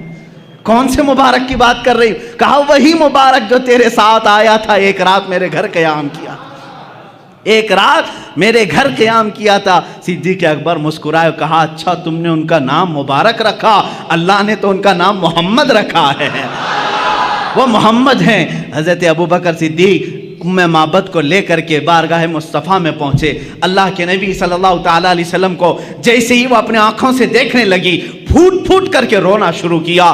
کہا اے اللہ اب میری ساری بکریاں ختم ہو جائیں, اس لیے کہ میری زندگی کا مقصد مجھے مل گیا, اس چہرے پاک کو دیکھنا میرا مقصد تھا. اللہ کے نبی صلی اللہ تعالیٰ علیہ وسلم نے بے حساب اس خاتون کو عطا کیا. جانتے ہو وہی بوڑھی بکری, وہی ہڈیاں نکالی ہوئی بکری جو دودھ دینے کے لائق نہیں تھی, موت کا انتظار کر رہی تھی, پورے زمانے مصطفیٰ میں پورے محلے کو دودھ دیتی تھی, زمانے ابوبکر صدیق میں دودھ دیتی رہی, زمانے عمر فاروق میں دودھ دیتی رہی, زمانے عثمان ابن عفان میں جا کر کے اس بکری کا انتقال ہوا. عزیزان گرامی, یہ تھی میرے مصطفیٰ کریم صلی اللہ تعالیٰ علیہ وسلم کے حسن و جمال کی کیفیت کہ جو ایک بار دیکھ لے وہ زندگی پھر اسی حسن کی یاد میں گزارتے, اسی حسن کی یاد میں گزارتے. ارے یوسف علیہ السلام کے بھائیوں نے بھی حسن دیکھا تھا, لیکن دیکھا اس کے بعد لے جا کر کنویں میں ڈال دیا. زلیخا نے دیکھا لیکن اپنی شادی کرنے کا خیال کیا, جیل میں پہنچا دیا. بادشاہ نے دیکھا, وزیر بنا لیا, لیکن مصطفیٰ کریم صلی اللہ تعالیٰ علیہ وسلم کا جس نے حسن دیکھا وہ حضور کو خریدنا نہیں چاہا, بلکہ جو دیکھا وہ اپنے آپ کو بیچ دیا. یہ صحابہ نے کیا ہے. یوسف علیہ السلام کا حسن دیکھ کر کے لوگ کیا کر رہے تھے؟ بولی لگا رہے تھے, یہ یوسف کو ہمیں خریدنا ہے, یہ حسین ہے, یہ جمیل ہے, بہت خوبصورت ہے. کوئی 100 اشرفیوں کی بولی لگا رہا ہے, کوئی 1000 کی بولی لگا رہا ہے, کوئی 10,000 کی بولی لگا رہا ہے. یوسف کو مجھے خریدنا ہے. خریدنے والوں کی دوڑ ہے مصر میں, لیکن یہاں مدینے کا بازار ہے, یہاں صدیق اکبر بھی مالدار ہے, عثمان ابن عفان بھی مالدار ہے, عبد الرحمن بن عوف بھی مالدار ہے. ایسا مالدار کہ اس زمانے کے کروڑ پتی نہیں ارب پتی بھی ان کے مال تک نہیں پہنچتے. لیکن یہ مصطفیٰ کو خریدنے نہیں آئے, بلکہ اپنے آپ کو اپنے مال سمیت مصطفیٰ کے بازار میں بیچنے کے لیے آئے ہیں. صدیق بھی کہتے ہیں آقا میرے ہر عضو پر, میرے ہر مال پر آپ کا اختیار ہے. عثمان بھی کہتے ہیں میرے ہر نفس پر آپ کا اختیار ہے. یہ صحابہ ہی کا تو نعرہ تھا, جب تک بکے نہ تھے تو کوئی پوچھتا نہ تھا. یا رسول اللہ تم نے خرید کر ہمیں انمول کر دیا. یہاں اپنے آپ کو بیچا جا رہا ہے, ارے وہاں نبی کو ہی خریدنے کی بات کی جا رہی ہے. ایک حسن خریدا جا رہا ہے اور ایک حسن پر اپنی جان فدا کی جا رہی ہے. اب یہاں پر اعلیٰ حضرت کا ہم کو سہارا لینا پڑتا ہے. امام اہل سنت, امام عشق و محبت اس کی ترجمانی کرتے ہیں. حسن یوسف پہ کٹی مصر میں انگشت زنا, اس کو سمجھنا پڑے گا, سمجھنا پڑے گا. اعلیٰ حضرت کے اشعار تھوڑی گاڑی اردو میں ہوتے ہیں, لیکن جب سمجھ جاؤ تو ایمان میں اضافہ بھی کرتے ہیں.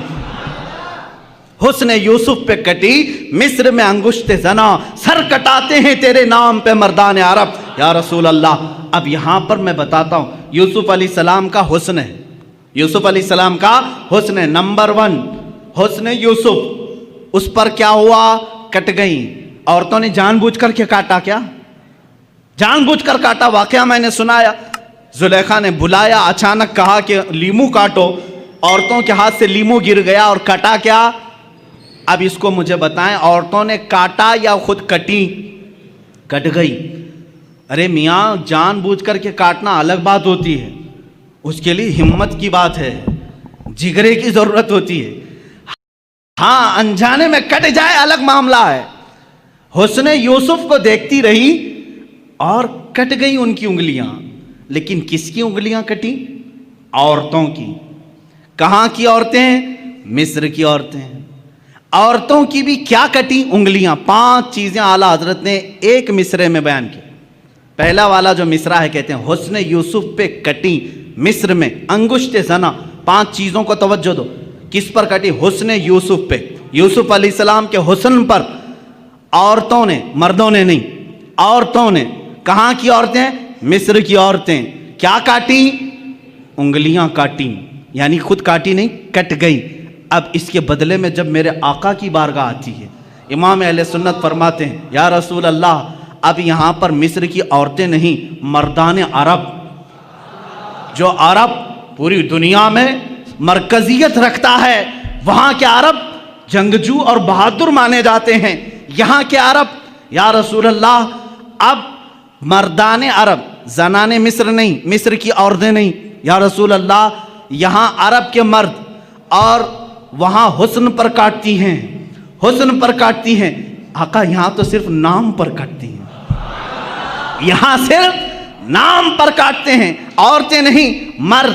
اور پھر کیا اعلیٰ حضرت فرماتے ہیں وہاں انگلیاں کاٹی، آقا یہاں تو گردن کاٹ لیتے ہیں اور وہاں کٹ جاتی ہیں انجانے میں، آقا یہاں تو جان کر کے دیکھ کر کے اپنے آپ کو پیش کر دیتے ہیں، سر کٹاتے ہیں تیرے نام پہ مردان عرب۔ یا رسول اللہ تیرے حسن کا حال یہ ہے کہ یہاں مرد عرب کے اپنا سر کٹانے پر بھی فخر محسوس کرتے ہیں۔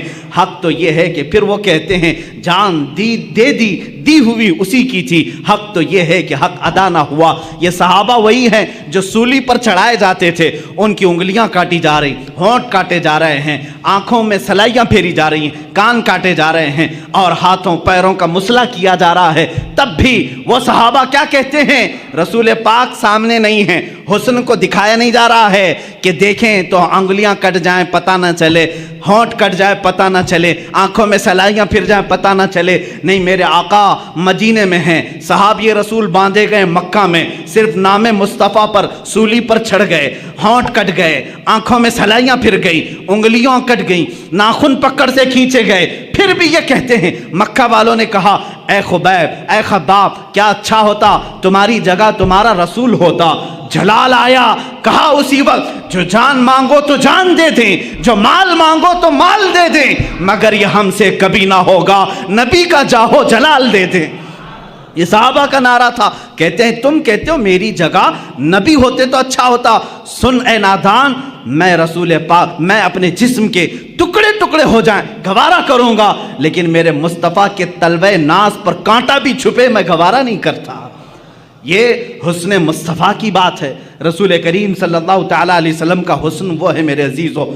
حسن یوسف پہ کٹی مصر میں انگشت زنا، سر کٹاتے ہیں تیرے نام پہ مردان عرب۔ اس حسن کا حال ہی الگ ہے، اس حسن کی بات ہی الگ ہے۔ میرے آقا کا حسن وہ تھا کہ صحابہ فرماتے ہیں کہ جیسے گلشن میں گلاب ہے، جیسے گلشن میں گلاب ہے، مگر اعلیٰ حضرت فرماتے ہیں دنیا ساری دیکھتی ہے باغیچے میں گلاب کھلا ہے نا، باغیچے میں گلاب کھلا ہے۔ ایک گلشن، گلشن کس کو کہتے ہیں؟ باغیچے کو۔ باغیچے میں موگرا بھی ہے، چمپا بھی ہے اور گلاب بھی ہے، چمیلی بھی ہے، لیکن جب گلشن میں گلاب کھلتا ہے سب سے حسین لگتا ہے۔ اعلیٰ حضرت رحمۃ اللہ تعالیٰ علیہ عجیب فکر رکھتے ہیں، عشق رسول میں ڈوب کر کہتے ہیں دنیا نے دیکھا ہے گلشن میں گلاب کھلتا ہے، لیکن یا رسول اللہ آپ کی ذات تو وہ ہے کہ ایک گلاب ہے سارا گلشن اسی میں کھلا ہوا ہے۔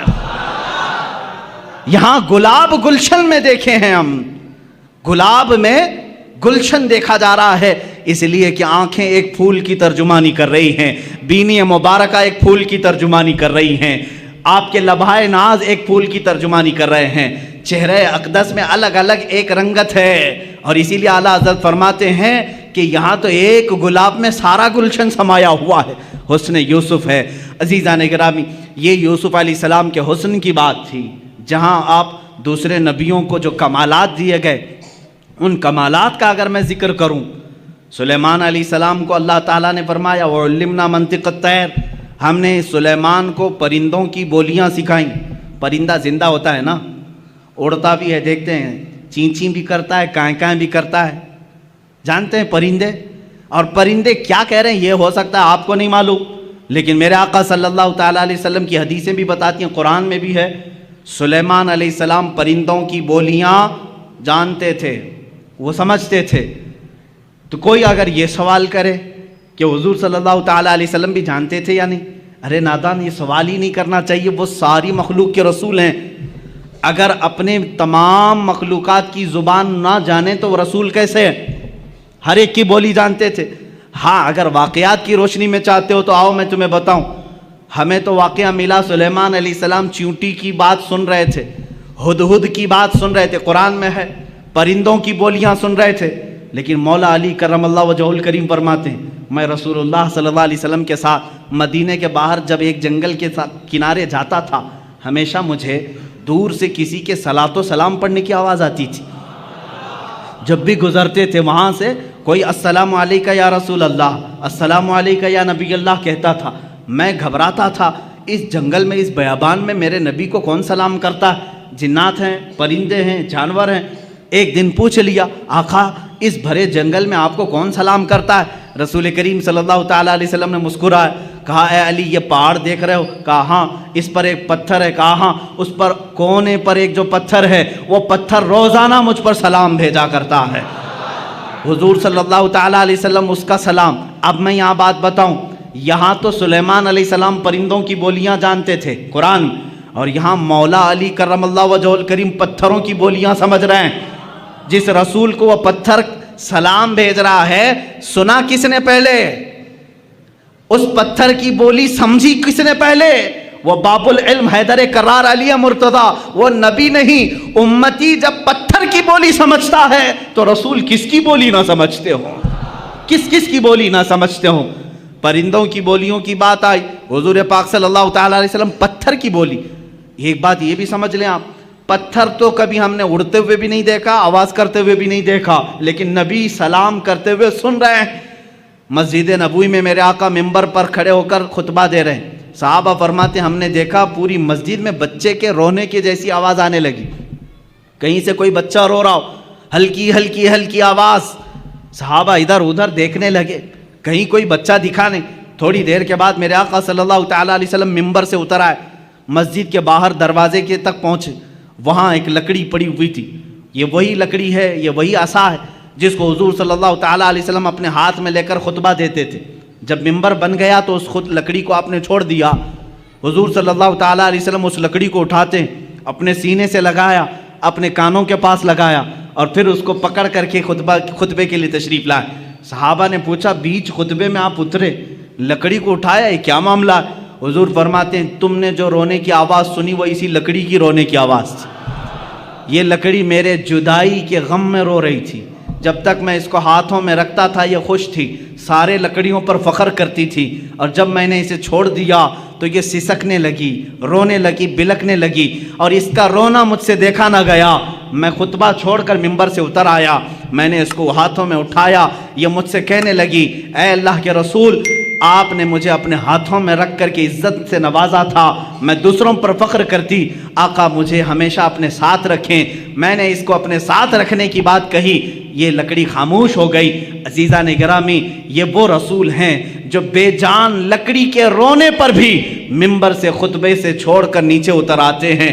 یہ خطبے سے لکڑی کی آواز سن سکتے ہیں، پھر وہ کیسا امتی ہے جو یہ کہتا ہے رسول امتی کی آواز نہیں سن سکتے، تو بہرا ہے، تو گونگا ہے، تیرا عقیدہ خراب ہے۔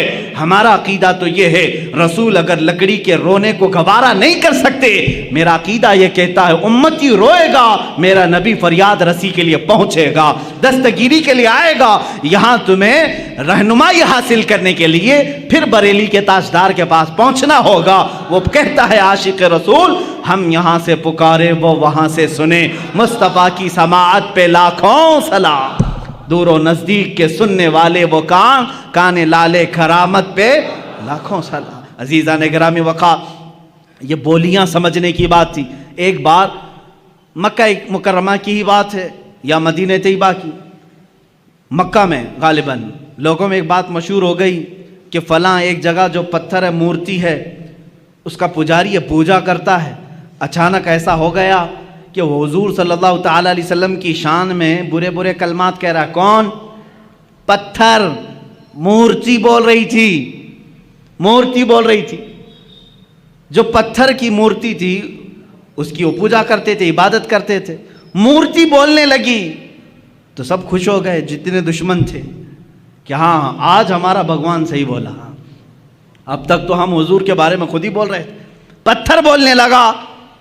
یہاں تو ڈپلیکیٹ بنا کر کے بلوایا جاتا ہے. آپ یہ مت سمجھیں کہ یہ وہ زمانہ نہیں تھا کہ پیچھے سے بیٹری اور سیل لگا کر کے مورتی کو بلوایا جا رہا ہو. سیل بھی نہیں تھا، بیٹری بھی نہیں تھی، کوئی کنیکشن بھی نہیں تھا. ہاں یہاں ہم سنتے ہیں اس طرح سے کہ کچھ خدا ایسے ہیں جو دودھ پیتے ہیں، پانی پیتے ہیں، لیکن انہی لوگوں کو معلوم بھی ہے وہ کہاں جاتا ہے پانی، کہاں جاتا ہے دودھ، جو لوگ اس طرح کی حرکتیں کرتے ہیں. لیکن مکہ میں جو ہوا وہ حقیقت میں ہوا. پتھر جو بول رہا تھا حقیقت میں بول رہا تھا. یہ وہ زمانہ نہیں ہے کہ مشین لگا کر کے بلوایا جا رہا ہو. تو صحابہ پریشان ہوئے، جنہوں نے صحابہ سے آ کر کے کہا دیکھو تمہارے محمد کے بارے میں ہمارا خدا کیا کہہ رہا ہے. محمد صلی اللہ تعالیٰ علیہ وسلم کے بارے میں وہ کہہ رہا ہے وہ جھوٹے ہیں معاذ اللہ. حضور کے پاس آئے، صحابہ نے کہا آقا ایسا ایسا حادثہ ہو گیا ہے کہ فلاں پجاری کا جو بت ہے اس کا جو خدا ہے وہ بول رہا ہے، وہ بھی آپ کی شان میں برے جملے کہہ رہا ہے. حضور نے فرمایا ڈرتے کس بات کے ہو، چلو میں بھی سن لیتا ہوں کیا کہتا، میں بھی چلتا ہوں. حضور نے پیغام بھیجا، سارے لوگ جمع ہو گئے، بھیڑ جمع ہو گئی. خدا بول رہا ہے، حضور کی شان کے خلاف بول رہا ہے. ان کے لیے تو بڑی دلیل تھی، بڑی دلیل تھی. حضور صلی اللہ تعالیٰ علیہ وسلم نے یہ پوچھ لیا ان سے کہ تمہارا جو خدا بولتا ہے وہ سچ بولتا ہے؟ سبوں نے کہا بالکل سچ بولتا ہے، 100% سچ بولتا ہے. حضور نے یہ اقرار کروایا سچ بول رہا ہے، کہا بالکل سچ بول رہا ہے. اس وقت تک کیوں کہہ رہے تھے وہ؟ اس لیے کہ حضور کے خلاف بول رہا تھا. سارے صحابہ کو حضور لیے اور اس بت کے پاس گئے. جب پہنچے تو بڑی بھیڑ تھی، بھیڑ ہٹائی گئی. جب میرے آقا سامنے آئے تو وہ بت چپ ہو گیا، کچھ بھی نہیں بول رہا ہے، کچھ بھی نہیں بول رہا ہے. اس کی زبان سے کوئی لفظ نہیں آ رہا ہے. حضور نے فرمایا بہت شور تھا، بہت افواہ تھی کہ بولتا ہے بولتا ہے، کچھ بھی نہیں بول رہا ہے. کہاں بول رہا ہے؟ کہا صبح سے بول رہا تھا، پتہ نہیں ابھی کیوں خاموش ہو گیا. اب پجاری ہون کرنے لگ گیا، اس کو راضی کرنے کے لیے اب چڑھائی شروع ہو گئی.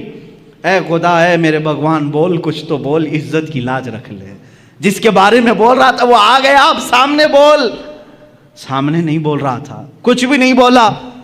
حضور صلی اللہ تعالیٰ علیہ وسلم نے پجاری کو کہا تو ہٹ جا، تو ہٹ جا. یہ بول رہا تھا، میں کہتا ہوں اے پتھر کیا تو بول رہا تھا؟ پھر سے بول کر سنا.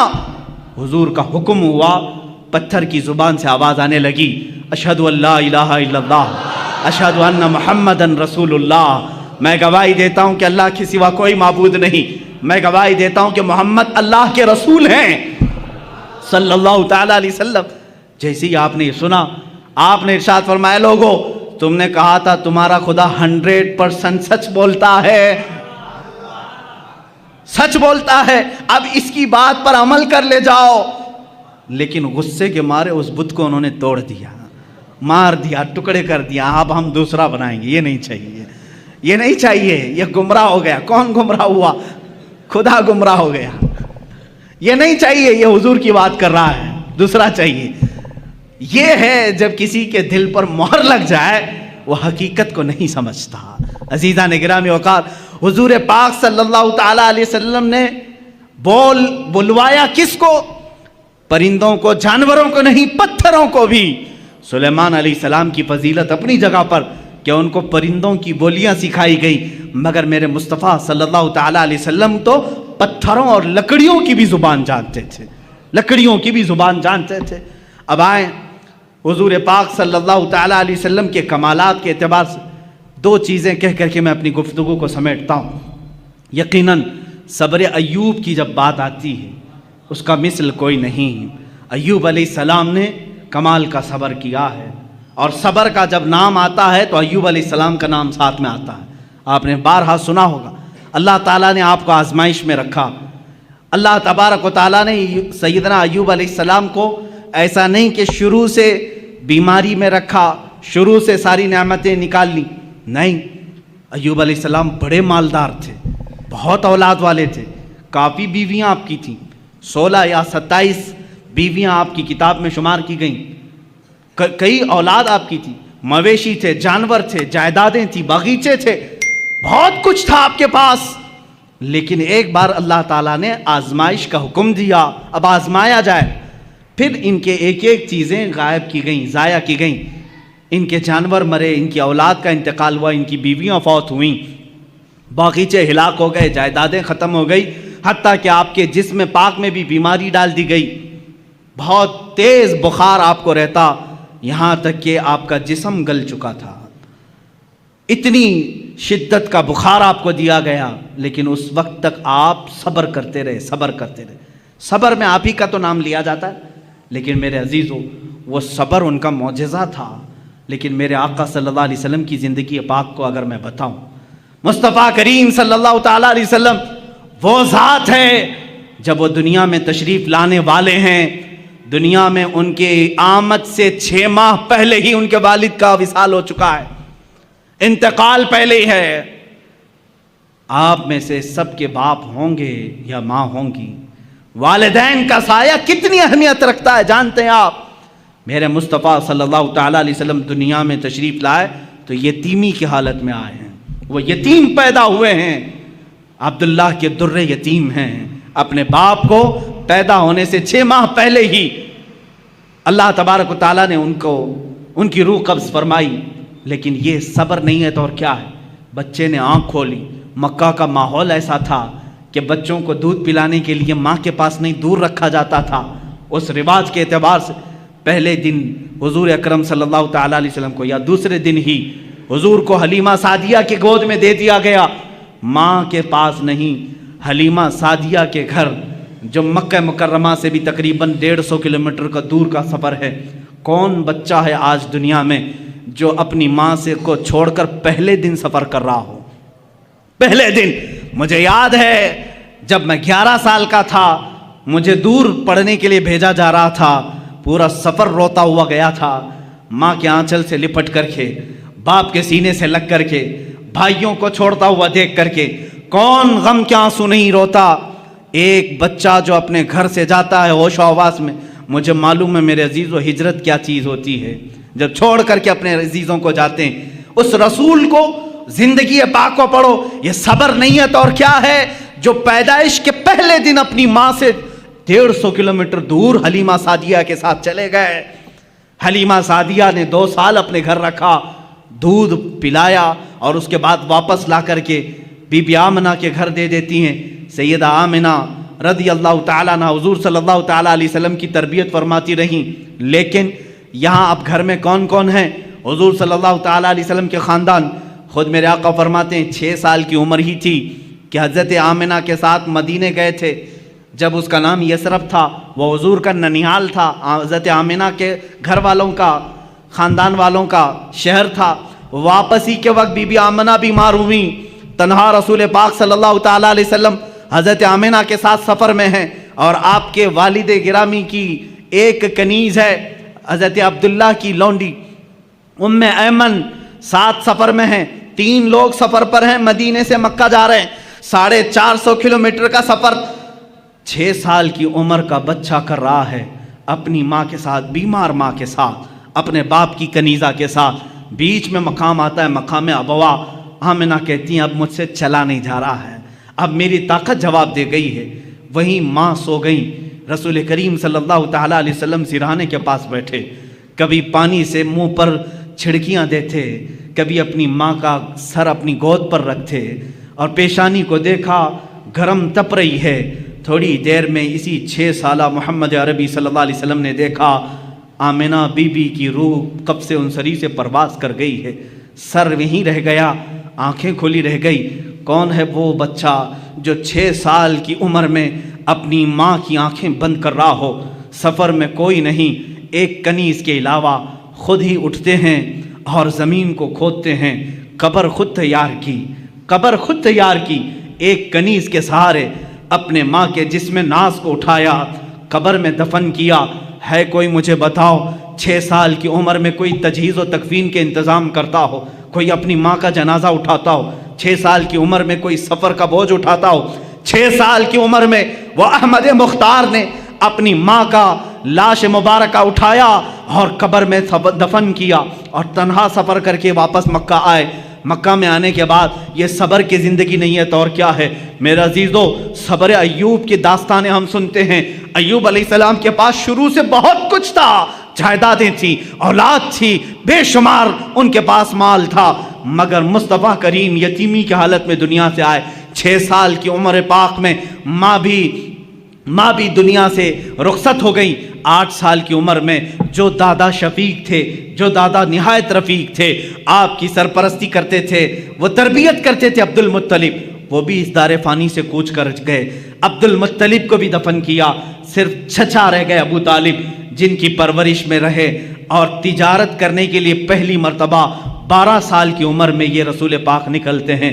میرے آقا صلی اللہ تعالیٰ علیہ وسلم 12 سال کی عمر سے تجارت کر رہے ہیں۔ اب آؤ شادی کرنے کا موقع آیا ہے۔ 25 سال کی عمر میں 40 سال کی بیوہ خاتون سے، جس کی آلریڈی 2 طلاق ہو چکی تھی، خدیجۃ الکبریٰ رضی اللہ تعالیٰ عنہا سے نکاح کیا۔ کیا یہ صبر نہیں ہے؟ یہ صبر نہیں ہے تو اور کیا ہے؟ 40 سالہ خاتون سے نکاح کیا، لیکن اگر عورتوں کا شوق ہوتا تو اسی وقت 4-5 اور کر لیتے، لیکن جب تک بی بی خدیجہ نکاح میں تھی کسی دوسری عورت سے آپ نے نکاح نہیں کیا۔ آپ نے 25 سال کی عمر سے لے کر آپ کی عمر مبارکہ جب 50 سال کی ہوئی تب تک بی بی خدیجہ کے ساتھ رہے۔ اب سنیں، حضور پاک صلی اللہ تعالیٰ علیہ وسلم وہ دنیا کے عظیم باپ ہیں جن کو اللہ نے 4 بیٹیاں اور 3 بیٹے دیے۔ صبر کی بات آتی ہے، باپ ہل جاتا ہے، باپ اپنی اولاد کے لیے سب کچھ کر جاتا ہے۔ ایک بچہ بیمار ہو تو ہم نے باپ کو تڑپتے ہوئے دیکھا ہے، ڈاکٹروں کے لباس سے الجھتے ہوئے دیکھا ہے، اور اس کو دواخانوں اور ہاسپٹلوں کے چکر لگاتے ہوئے دیکھا ہے۔ خود کی صحت کو تو گوا لے گا، لیکن باپ اپنی اولاد کی صحت پر قربان جاتا ہے، اپنے آپ کو تباہ کر لیتا ہے۔ وہ دنیا کے عظیم باپ ہیں میرے آقا، جن کو اللہ نے پہلا بیٹا دیا عبداللہ کی شکل میں، 3 دن رہا، ہاتھ میں فوت ہو گیا۔ دوسرا بیٹا دیا قاسم کی شکل میں، چند ماہ رہا، اس کے بعد ہاتھوں میں فوت ہو گیا۔ تیسرا بیٹا دیا ابراہیم کی شکل میں، 6 مہینے رہا، کھلاتے رہے، اس بچے کے ساتھ کھیلتے رہے، اس کے ساتھ اپنی گود کو گرم کرتے رہے، لیکن 6 مہینے کے بعد اس بچے نے بھی اپنی آخری سانسیں لی۔ 3 بیٹوں کو یہ رسول پاک نے اپنے ہاتھوں سے دفن کیا ہے وہ باپ کے اندر صبر جو اپنے ہاتھوں سے اپنے بیٹوں کی تدفین کر رہا ہے۔ بچی تھی بیٹیاں، 4 بیٹیاں اللہ نے دی تھی، بی بی زینب، بی بی ام کلثوم، بی بی رقیہ، سیدہ بی بی فاطمہ الزہرا رضی اللہ تعالیٰ عنہا۔ صبر کے پیکر کو دیکھو، میں تمہیں صبر پوری زندگی میں بتاؤں گا۔ یہ وہ عظیم باپ ہے جب رسول کریم صلی اللہ علیہ وسلم نے اپنے نونہال ننھے بچوں کو اپنے ہاتھوں سے دفن کیا، کبھی واویلا نہیں کیا، کبھی ماتم نہیں کیا، شکر بجا لاتے رہے اپنے مولا کا۔ اللہ کے حبیب صبر کے پہاڑ بن کر رہے، لیکن جب آپ مدینہ طیبہ ہجرت کر کے آئے، مجھے بتاؤ کیا مکہ والوں نے پریشان نہیں کیا؟ آپ کے گلے میں رومال ڈال کر کے لوگ گھماتے رہے، جس سے میرے آقا کا گلا سوج جاتا تھا۔ کبھی میرے آقا صلی اللہ تعالیٰ علیہ وسلم کی پشت مبارکہ پر انہوں نے کچرے ڈالنے کی کوششیں کی۔ اللہ کے نبی صلی اللہ علیہ وسلم پر 3 سال تک انہوں نے سوشل بائیکاٹ رکھا۔ جب میرے آقا صلی اللہ علیہ وسلم نے پتے کھائے مکہ میں، اپنے گھر کے پاس پہاڑ کی چوٹی میں رہے، چمڑے گلا کر کے کھائے جاتے تھے۔ یہ صبر نہیں ہے تو اور کیا ہے؟ صبر ایوب کو تم نے پڑھا، صبر مصطفیٰ کو بھی دیکھو۔ میرے آقا صلی اللہ تعالیٰ علیہ وسلم کے سامنے ان کی اولاد دفن ہو گئی، لیکن جب بچیاں جوان ہوتی ہیں تو میرے عزیز ہو، باپ کے بڑھاپے کا سہارا بھی ہوتی ہیں، فصل بہار ہوتی ہیں۔ کون باپ اپنی بچیوں کی شادی دیکھ کر کے مسکراتا نہیں، خوشیوں میں رو بھی دیتا ہے۔ بیٹیاں اس کے لیے ایک نہایت ہی قیمتی تحفہ ہوتی ہیں۔ میرے آقا صلی اللہ تعالیٰ علیہ وسلم کی بڑی صاحبزادی سیدہ زینب جب ہجرت کر کے مدینے میں آئی، اونٹ کے اوپر سے ان کو گھرایا گیا تھا، جس کی وجہ سے وہ حمل سے تھی، حمل گر گیا تھا۔ واپس مدینے میں آئی، بیمار رہنے لگی۔ 1 سال نہیں گزرا تھا، حضور پاک کے سامنے وفات پا گئی۔ خود جنازہ پڑھایا، اپنی بیٹی کو دفن کیا، جنگ بدر میں گئے ہیں، اپنی بیٹی رقیہ کو حضرت عثمان کے نکاح میں دیا تھا، حضرت عثمان سے کہا رقیہ بیمار ہے، میری بیٹی کی تیمارداری میں لگے رہو، میں بدر میں ہوں، جنگ بدر میں رہے، خبر ملی آقا آپ کی دوسری صاحبزادی رقیہ کا بھی انتقال ہو گیا، میرے آقا صبر کر کے میدان بدر میں رہے، دفن میں بھی شریک نہیں ہو سکے، واپس مدینے میں آئے، تیسری بیٹی تھی ام کلثوم، اپنے عثمان ابن عفان کے نکاح میں دیا، چند مہینے کے بعد ام کلثوم بیمار ہوئی، حضور پاک صلی اللہ تعالیٰ علیہ وسلم کی زندگی پاک میں یہ تیسری صاحبزادی بھی فوت ہو گئیں۔ اللہ مجھے بتاؤ، جس کو اللہ نے 7 اولاد دیے اس میں ایک بعد دیگرے، اسی باپ نے اپنے بچوں کو دفن کیا ہے، اپنے بچوں کا جنازہ پڑھا ہے، 3 بیٹے اور 3 بیٹیوں کو دفن کیا، لیکن زبان سے کبھی شکوہ نہیں کیا، کبھی شکایت نہیں کیا، اف تک نہیں کیا۔ صبر ایوب کا مقام اپنی جگہ پر، صبر مصطفیٰ کا مقام اور ہے، میرے آقا کا صبر کا مقام اور ہے۔ آخر میں صرف فاطمۃ الزہرا باقی رہی جب آپ کی وفات کا وقت تھا۔ میرے عزیزو، یہی فاطمہ زہرا سے حضور صلی اللہ تعالیٰ علیہ وسلم نے آخری وقت یہ کہا تھا، کانوں میں کچھ کہہ کر کے وہ رونے لگی، پھر بلایا، پھر کانوں میں کچھ کہا تو ہنسنے لگی۔ ماں عائشہ صدیقہ نے پوچھا تھا، فاطمہ تمہارے بابا نے کان میں کیا کہا تھا؟ فاطمہ نے کہا، پہلی بار جب انہوں نے کہا فاطمہ میں جا رہا ہوں اللہ کی بارگاہ میں رو پڑی۔ پھر بابا نے مجھے بلا کر کہا، فاطمہ میرے خاندان والوں میں سے میری وفات کے بعد سب سے پہلے تم مجھ سے ملنے کے لیے آؤ گی۔ میں ہنس پڑی کہ میری موت جلدی ہونے والی ہے۔ حضور پاک کی وفات ربیع الاول شریف میں ہوئی اور حضرت فاطمہ زہرا کی وفات رمضان مبارکہ میں، صرف 6 مہینے کے بعد حضرت فاطمہ بھی وصال کر گئی۔ یہ مصطفیٰ کا گھرانہ ہے۔ اسی مصطفیٰ کریم صلی اللہ تعالیٰ علیہ وسلم کے صبر پاک کے جلوے دیکھو۔ کیا نبی کونین اپنی قبر انور سے اپنے شہزادوں کی شہادت کربلا میں نہیں ملاحظہ کر رہے ہوں گے، جہاں ان کے شہزادوں کو تڑپایا گیا، بھوکا رکھا گیا، پیاسا رکھا گیا اور ان کے ٹکڑے کیے گئے، جسموں پر گھوڑے دوڑائے گئے، حسن مجتبیٰ کو زہر دیا گیا، حسین اعظم کی گردن کو جسم ناز سے الگ کیا گیا۔ کیا یہ میرے آقا نے قبر پاک سے ملاحظہ نہیں کیا ہوگا؟ عزیزان گرامی، اگر میں صبر مصطفیٰ کو گناؤں بہت طویل داستان ہوگی، لیکن میں اتنا ضرور بتاؤں گا، افضلیت مصطفیٰ ہر شکل میں تمہیں نظر آئے گی۔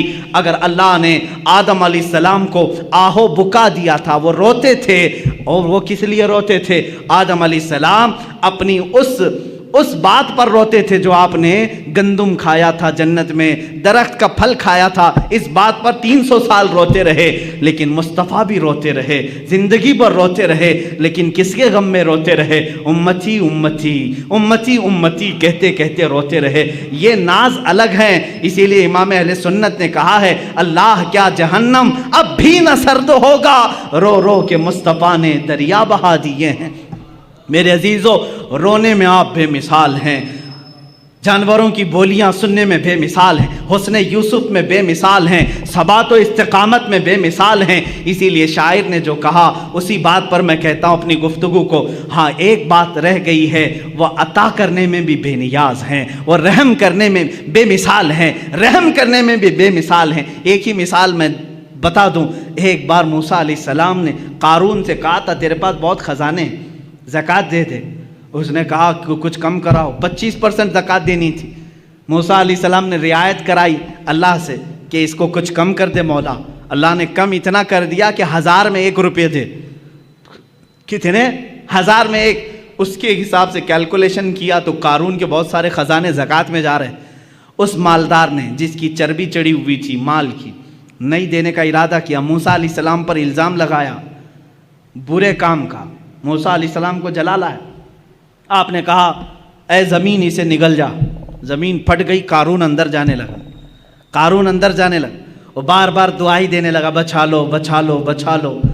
موسیٰ علیہ السلام نے اس کی ایک بھی نہیں سنی، تو نے مجھ پر الزام لگایا۔ پھر آخر میں اس نے کہا کیا میرے خزانے پر قبضہ کرنا چاہتے ہو؟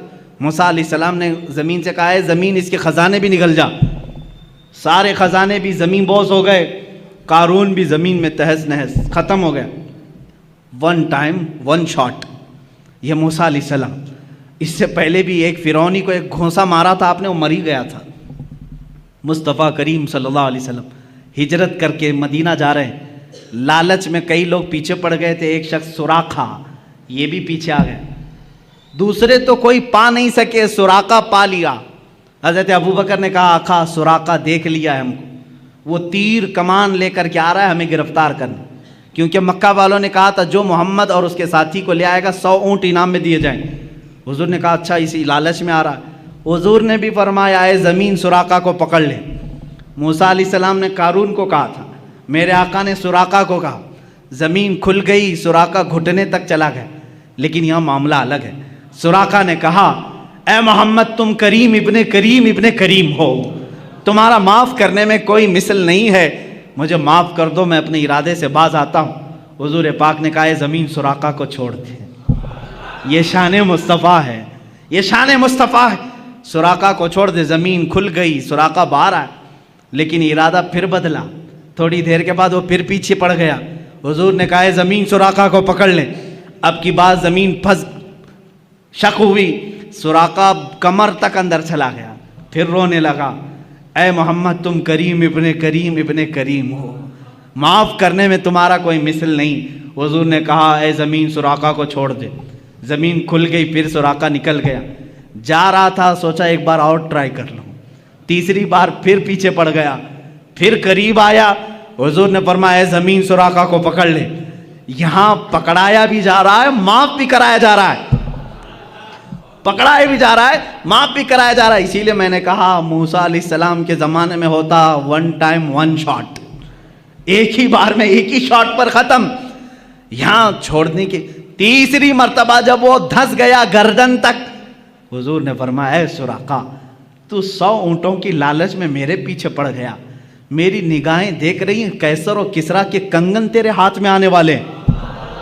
قیصر و کسریٰ اس زمانے کے امریکہ یورپ کی طرح سپر پاور تھے، ان کے بادشاہوں کے پاس سونے کے کنگن تھے، وہ کسی عام آدمی کے خواب و خیال میں نہیں آتے۔ میرے آقا نے ڈائریکٹ پکڑنے کے لیے جو آ رہا ہے اسی کو کہا تیرے ہاتھ میں قیصر و کسریٰ کے کنگن دیکھ رہا ہوں۔ سراقہ کو یقین نہیں ہوا، کہا ایسا کہہ رہے ہو؟ اسی وقت ایمان لے آئے، میں ایمان لاتا ہوں محمد صلی اللہ علیہ وسلم اللہ کے رسول ہیں۔ زمین کو کہا چھوڑ دے۔ وہاں ایک بار میں پکڑا گیا، ایک بار میں قارون دفن بھی ہو گیا۔ یہاں ایک بار نہیں، 2 بار نہیں، 3 بار وہ بھی حملہ کرنے کے لیے آ رہا ہے۔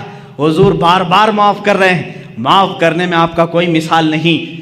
یہاں تک کہ حضور کی وفات کے بعد قیصر و کسریٰ فتح نہیں ہوئے، صدیق اکبر کے زمانے میں قیصر و کسریٰ فتح نہیں ہوئے، عمر فاروق کے زمانے میں چل کر کے سراقہ بہت بیمار ہو گئے۔ اب یہ سراقہ صحابی رسول ہیں، پکڑنے کے لیے گئے تھے لیکن صحابی رسول ہوئے۔ یہی تو بازار مصطفیٰ کی بات ہے، جو جان لینے جاتا ہے وہ جان دے کے آتا ہے۔ حضور پاک صلی اللہ تعالیٰ علیہ وسلم کے صحابی ہیں، ادب سے ہم کہتے ہیں سراقہ بہت بیمار ہو گئے، لوگوں نے کہا چلو آخری وقت ہے عیادت کرنے کے لیے، سب آئے، آخری وقت لوگ دیکھنے کے لیے آتے ہیں، لوگ آنے لگے۔ سراقہ نے کہا کیوں آ رہے ہو؟ کہا آخری وقت ہے، تیمارداری عیادت کے لیے آ رہے ہیں ہم۔ کہا سب کو بھگایا، جاؤ میں مرنے والا نہیں ہوں، جاؤ میں نہیں مروں گا۔ کہا اتنے کانفیڈنس کے ساتھ؟ کہا ہاں، اس لیے کہ میرے نبی نے فرمایا سراقہ تیرے ہاتھ میں قیصر و کسریٰ کے کنگن دیکھ رہا ہوں، ابھی میرے ہاتھ میں آئے نہیں تو میں مروں گا بھی نہیں۔ یہ یقین تھا صحابی رسول کا۔ اور اس کے بعد حضرت عمر فاروق کے زمانے میں ایران بھی ٹوٹ گیا، روم بھی ٹوٹ گیا، قیصر و کسریٰ کا مال صحابہ نے مال غنیمت میں مدینے پہنچایا، اس مال غنیمت میں قیصر و کسریٰ کے کنگن بھی آئے۔ امیر المومنین عمر فاروق نے فرمایا میں نے سنا تھا رسول اللہ صلی اللہ علیہ وسلم سے یہ کنگن سراقہ کے ہاتھ میں ہونے چاہیے، لے جا کر کے ان کو پہنایا گیا اور اس کے بعد وہ خوشی سے جھومنے لگے۔ چند ہی دنوں کے بعد آپ کی وفات بھی ہوئی۔